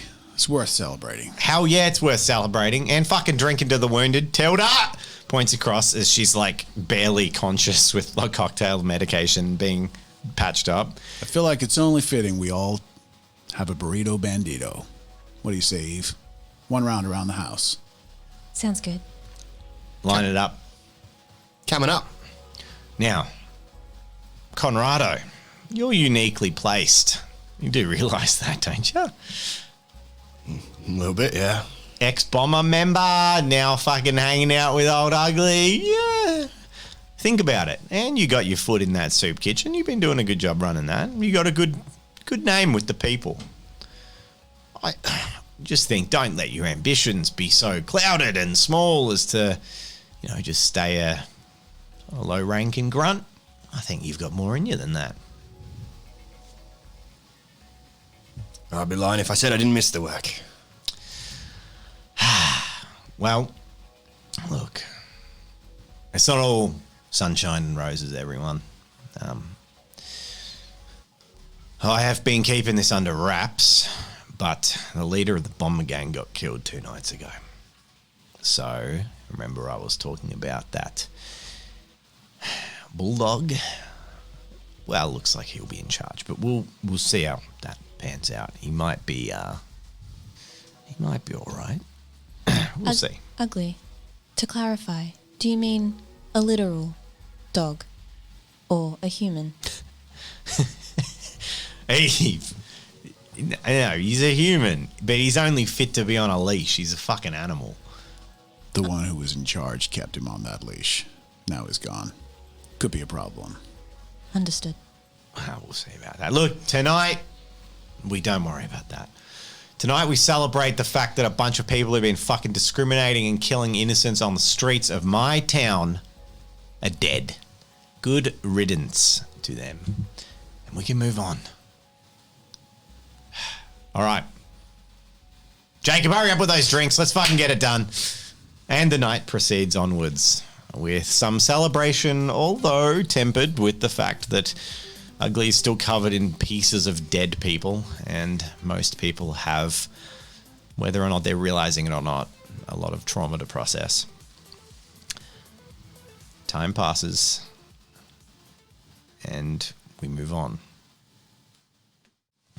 A month has passed, and we open our scene in the previously unexplored to the viewer spa, the day spa in Ugly's Motors. This is one of the few previous operations installations that Ugly had inserted. Inside, Incongruent, Zhang, Pro, Eve, and Ugly are all collected. Music is loudly playing and steam fogs the room. The music making this a very discreet place to have a conversation. Ugly lounges naked in the bath. Zhang lounges on a seat, and Incongruent stands with his back to the door with his arms crossed. Eve is... Eve will be sitting next to Zhang, and she'll have a face mask on and 2 little cucumbers over her eyes and just laying there. And Pro? Land, sort of tucked away back near the door. Not in the water? No. Okay. He's, Cool. Yeah. All right. Just feels too much like an outsider in this sort of circumstance. There's too much pampering. The idea makes him uncomfortable. Yep. He doesn't like to do things that make him feel nice. All right. So I invited you here for a reason. It's because I can have a quiet fucking chat here. So we got a problem. You know we've been dealing with Fiddy too. He's not fit to be a leader. The loss of their last one really fucked relations and fucked our plan. Fiddy too thinks we're just another cog in his fucking machine. He's a brute. He's an idiot. And he was always best kept on a leash. But the handler's gone, and he's a fucking loose cannon now. And the bombers stand to risk the reputation that they had. He's been throwing his muscle around, and it's starting to get backlash in the streets. It's not sustainable. But the bombers were weakened, and we have played the part very well. I propose a little coup. Fuck yeah. Eve sits up and a cucumbers fall off of her eyes and to her face. Let's put this dog down. But, that'll leave a power vacuum. What do you got in mind? Well, I'd say operations work smoother with an ugly bastard at the head. And I think if we're going to make the impact that you want to make, Pro, if we're going to start to kick back at the circle, I know you've been getting headway on the hunt for Seb. I'm really close now. I know I say that every week, but I can smell it. Well, when we start moving as a gang, we should be a fucking gang. So I propose that the power vacuum gets filled by yours truly. Wow. I think you've even named our gang inadvertently. What'd you call yourself just then? I can't for the life of me remember. Every good gang needs an ugly bastard at the head of it. Got a room full of ugly bastards here to help out. Ugly bastards. That's a bit of fun. And to be honest, I was never a fan of AFL. So we could do with a change in gang colours. All right, so What's the plan? it's time to make ourselves a more impressive set of players. We already control fusion, but with a large cohort of enforcers to protect my territory, we can expand into other operations, become a real force out here, and make some waves. Maybe even push back at some of the crime syndicates that do operate in ways we don't approve of. So, here's the plan. 3 nights later. Yay. 3 nights later, Ugly and the Inner Circle, the cohort, arrive at a party celebrating Bomber's success, a pat on the back party. Not only to celebrate the month's war prior, but also just a bit of a meet and greet and a flex for Fiddy 2. They barely acknowledge Ugly's contributions to this war, or your own. And you approach, each one getting a turn to almost pay their sort of respects to Fiddy 2. And you see him. He is as big as Johnny, but boosted in a way where he has gorilla-sized arms relative to his body frame. So he's not bodily as big as Johnny. He's disproportionate, but he has these massive arms and big chest of steel, metal jaw, really brutal-looking booster with very advanced and powerful tech. And you each in turn get a chance to go up and talk to him. So, the first one is Ugly, who plays his part, plays nice, kisses the ring. And then Pro, briefly, comes before Fiddy 2. Pro wants to lay the groundwork for events that are supposed or planned to transpire. And he wants to come across as a really eager fan. And a little touchy-feely in a sort of a way. He keeps catching himself and reserving himself, but like, hey man, like the things you've been doing since you've taken over, like I wouldn't say worship, that's a big word, especially after the talks, but like Fucking, maybe it's fitting. you work out like how much, like holy shit, how did the cybernetics even stay on with these guns? Jesus. Well, you never skip leg day when you got these to haul around.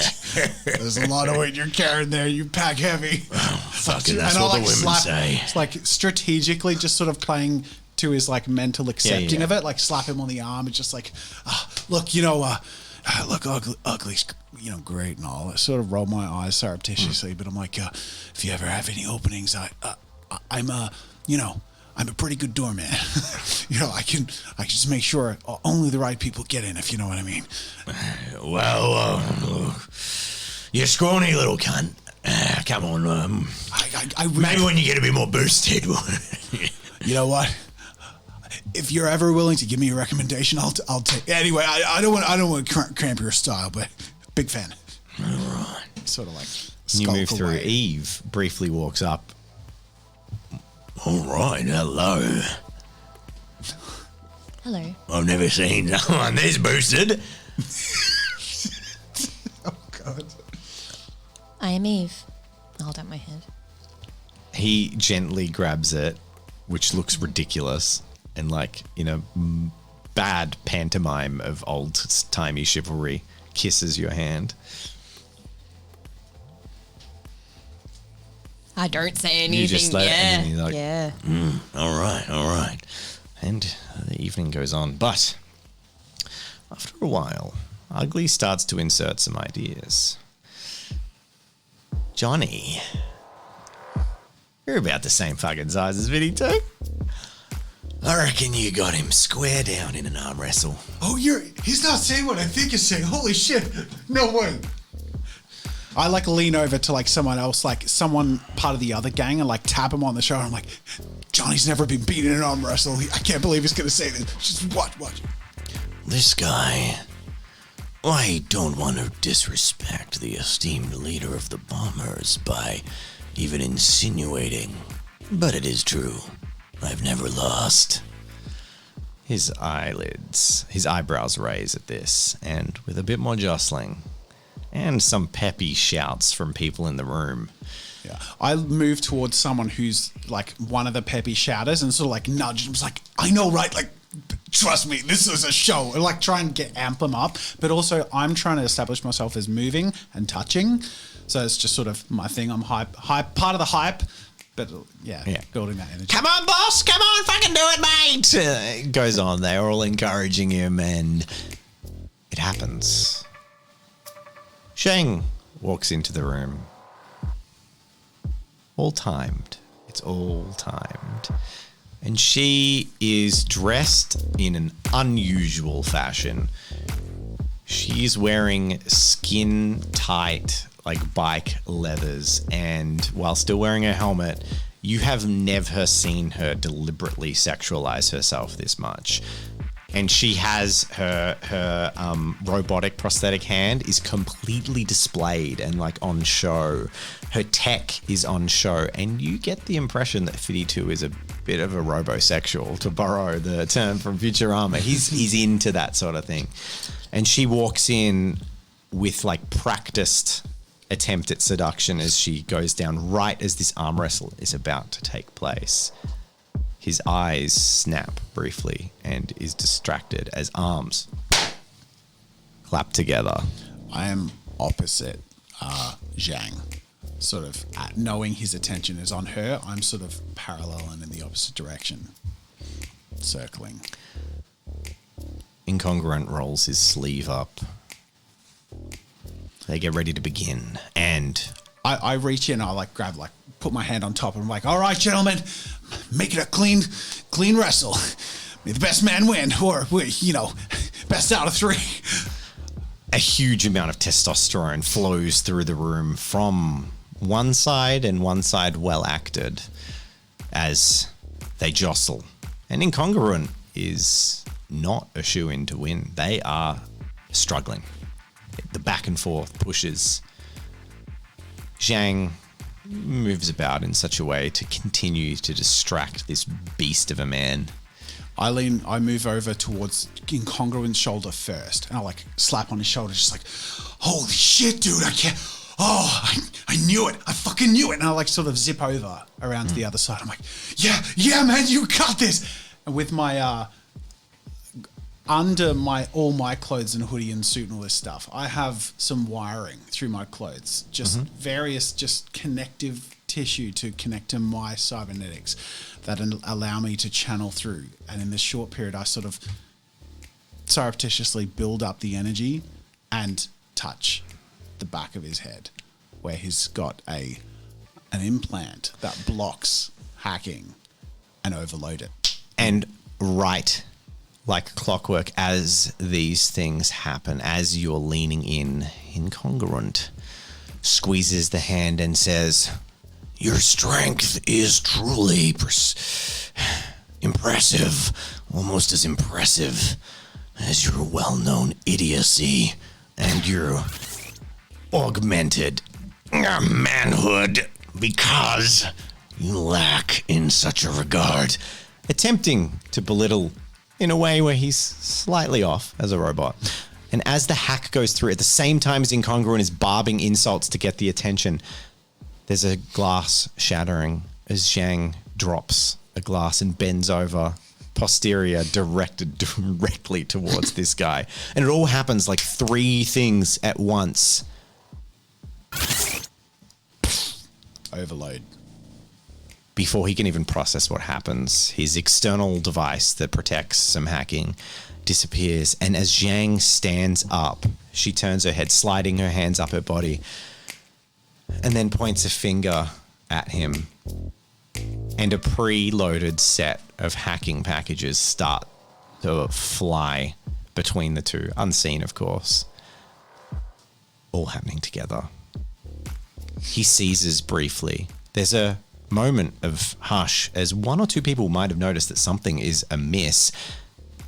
And then, with his guard shattered and strange things occurring, Eve notices something she's never seen before. From within the arm of Incongruent that is exposed, small cables, mechadendrites, little octopus-like tendrils of fiber optics weave down his arm, dozens of them, and spread across his hand, and then link into maintenance ports all across the hand, and they are connected almost like venom. What are people around the room doing, reacting to this? They're almost too stunned to react, but there's a moment of a couple of people. Everyone had to check their weapons at the door. So people are sort of in a moment unsure of what's going on. There's still an arm wrestle. Half the people are staring at Zhang. Half the people are like looking at the... It's a very distracting, and this is all happening in the matter of seconds. Yeah. And then there is a moment of seizure where his eyes change. His attention twists. His head turns, and he turns to the room at large. All right. I think it's time for a change. Then he turns to Eve. He's suffering, Eve. Maybe look away. I kind of lean in and I say, never turn your back on your enemy. And he looks at the room at large, and then he says, well, I guess I'm a loser after all. And then with his free hand, he reaches up, grabs the back of his head, and just wrenches out a cranial implant with his spine attached to it in a sickening motion. Blood sprays out, and half of his spine is like his whole body just shifts, and his body just locks as all the robotics and machinery and boosted components just hold still. Blood pours from his nose and mouth. Incongruent stays locked still, the little tendrils returning into his arm. This silence. Ugly turns to the room. Well, you fucking heard it first from him.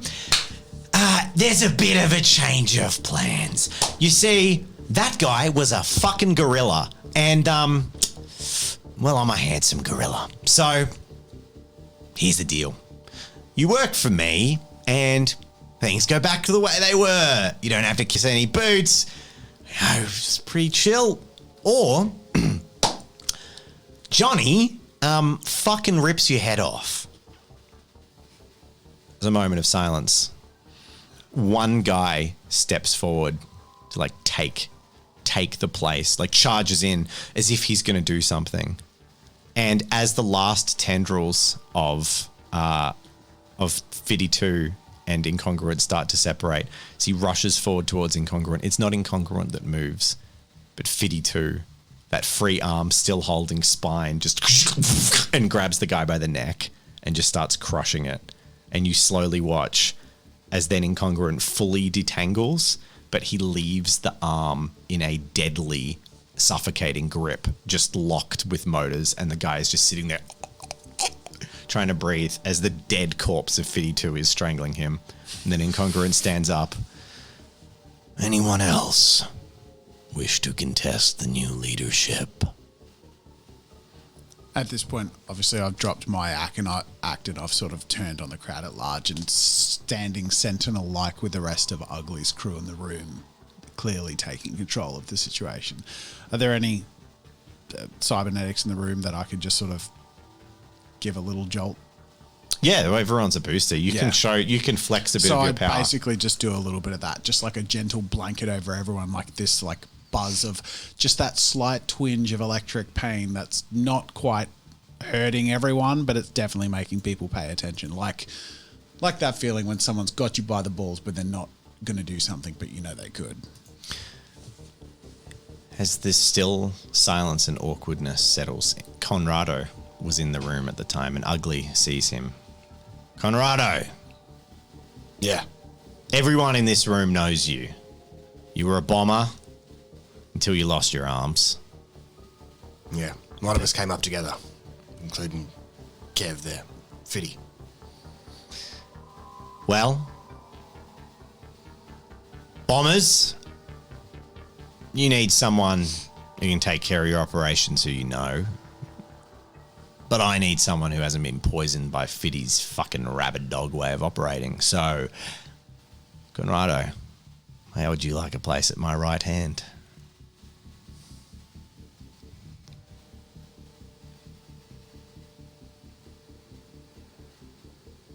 You can run this gang the way it was meant to be run.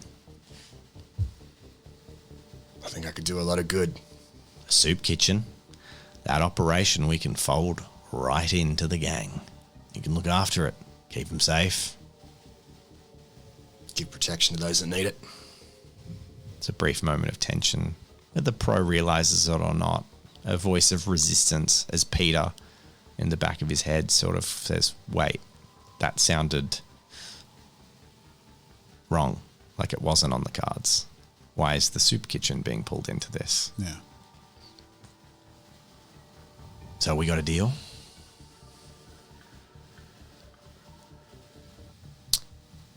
Conrado spits in his cybernetic hand and holds it out for a shake. Ugly grabs it, shakes it, and then something about Mary rubs his hand through his hair, slicks it back with Conrado's spit. You're not fucking unit. Yeah, they made me this way.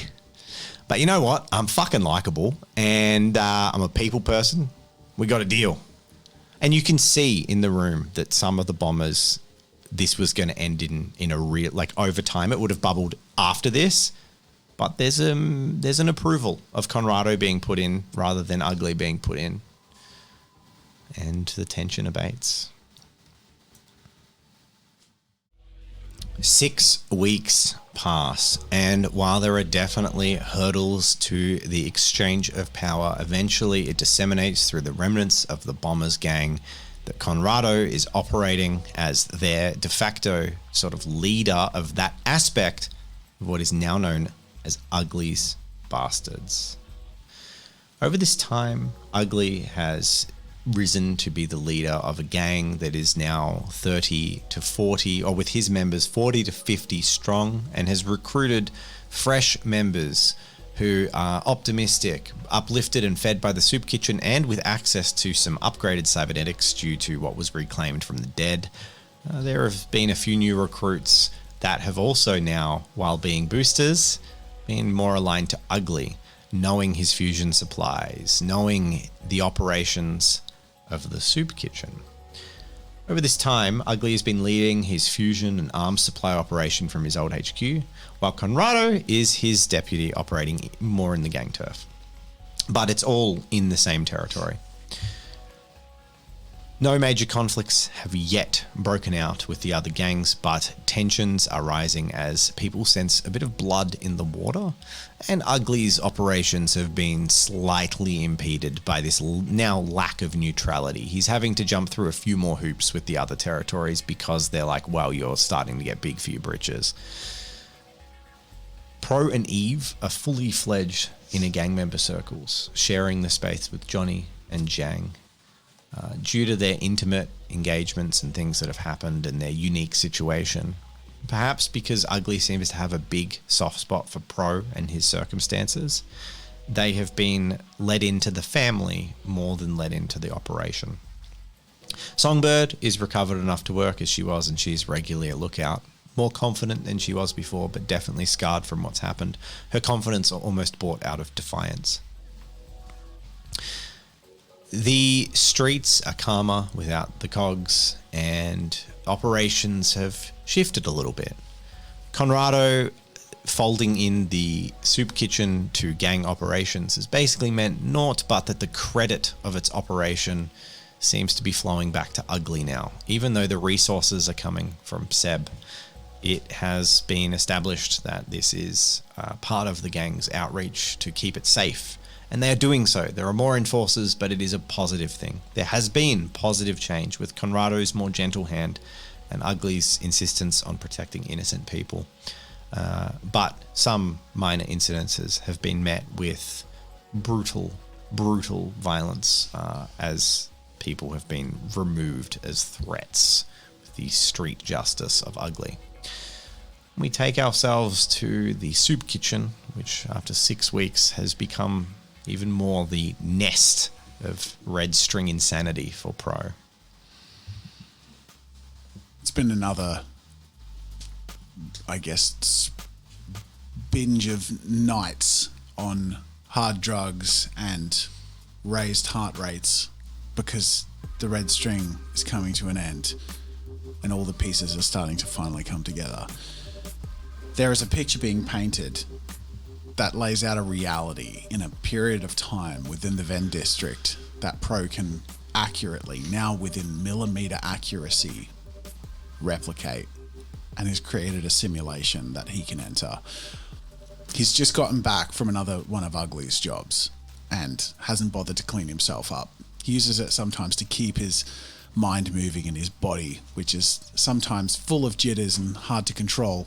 Sort of gets a little bit of that out of his system, heads out, and he got some blood on his hands as he's holding his stained and multi-times repaired virtual reality gloves, and he's wired into his system.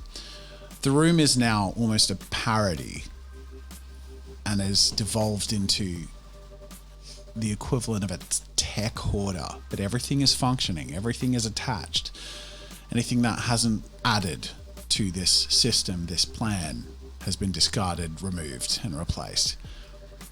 And Pro stands in a virtual replication of the environment around the glass slipper. And he is ready, finally, taking a deep breath to follow the trail. It's all been laid out, and it's clear in his mind, but now it has to be clear in his eyes. One step at a time. This period of time that he has frozen in time and digitally from all of the hacked footage, both obtained from actual premises or systems he's been able to get access to or corrupted. Piece by piece, he's built the steps needed to find the loop where Seb can be found. And through that, he tracks a vehicle repeatedly, not just on the night, but on nights after. Its movements to and fro as it appears and disappears off surveillance networks he's connected to. He keeps his ear to the ground, following rumours, wordless and then whispered and then pleaded, mentions of lost people in the slums, not just dead or beaten, but gone, missing. And he traces them, he connects them, those moments. The pieces flashing back from his youth, from when in his 15, 16 years old self, when he used to run the missions of capturing, and piecing that together with this to find the relay of where Sebastian would be. Almost like the scenes from Minority Report, sort of like rewinding and freeze framing and zooming. He walks through the streets of the Ven, one location at a time, freeze framing, rewind, walking around some of the subjects that he suspects are connected or that have the rumors, rewinding the line, listening to it, then on to the next location. And over time, all his journeys wind to the same location, a hotel that in his virtual reality world is a blurred distortion, a unusual blip of cybernetic security that he hasn't been able to hack, conspicuously so. It has guards, fences, and repeat visits from vans that come loaded and leave emptier, as well as others. After a while, after hours of double checking, triple checking, and making sure he can't possibly be wrong, and knowing that no one leaves this place, the van doesn't exit full, that if Seb is anywhere, if Seb is alive, this is where he is. Frozen in realization, heart racing, almost disbelieving, realizing he's actually found the key, he's put it in the slot and it's turning. He just stops everything in his mind, his body. He drops the headset, drops the glove, looks around at the room around him that is entirely different from what it was 6 months ago. And taking a deep breath as if he's a person he missed, walks out of the room and shouts across to Conrado, "Hey, Conrado! Follow me. This matters. I've got him. I swear I fucking got him!" And I run. I follow. Conrado and Pro run through the streets for several minutes as it takes them to get to Ugly's bar. You scream downstairs. I'm assuming he's got a routine, so I'll know where to find him. Yeah, you know where to find him. And you get down there. Ugly's there. Incongruent is not, but Eve is. I found him, Ugly. I know where Seb is, and I need to get him. Pro. Yeah. I've tracked him. It's all on here, and I'm holding it. I've rebuilt that night. I've rebuilt the space. I've basically mapped the entire Ven and the whole fucking northwestern district. You can replay it, I can show you, but the point is, I'm going. If I'm going alone, so be it, but you know I've been there for you. You won't every go step of alone. the way. You're coming? Of course I am. Fuck yeah. And I'll like slap your hand and like pull you All into a hug. right. Fucking calm down. This is, even for you, Pro, reckless. It's been 6 months. You haven't let him go? I've been fighting for this every day, you know that. I know, but I also know it's not healthy. Look at me. He's dead. No, he's not. I know he's not. I know how it works under the hood. He's too fucking valuable. They would not discard him. I can think of a dozen fucked up things they could do to him. And they probably have been. Worse than I could imagine, but he's for certain he's alive, and I'm gonna get him out of there. Ugly. Perhaps we should hear Pro's plan first. All right. Fine. You've earned that much, bro. Let me show you. Zhang, can we get one of her headsets? I'll go over to You set it all up. Yeah. After seeing it displayed in the room. So So, like freeze frame, and I'm like repeat the same loop, and I'm like, that is it. That's the place. He's there. We've just got to get him. that's looks dangerous. Yeah.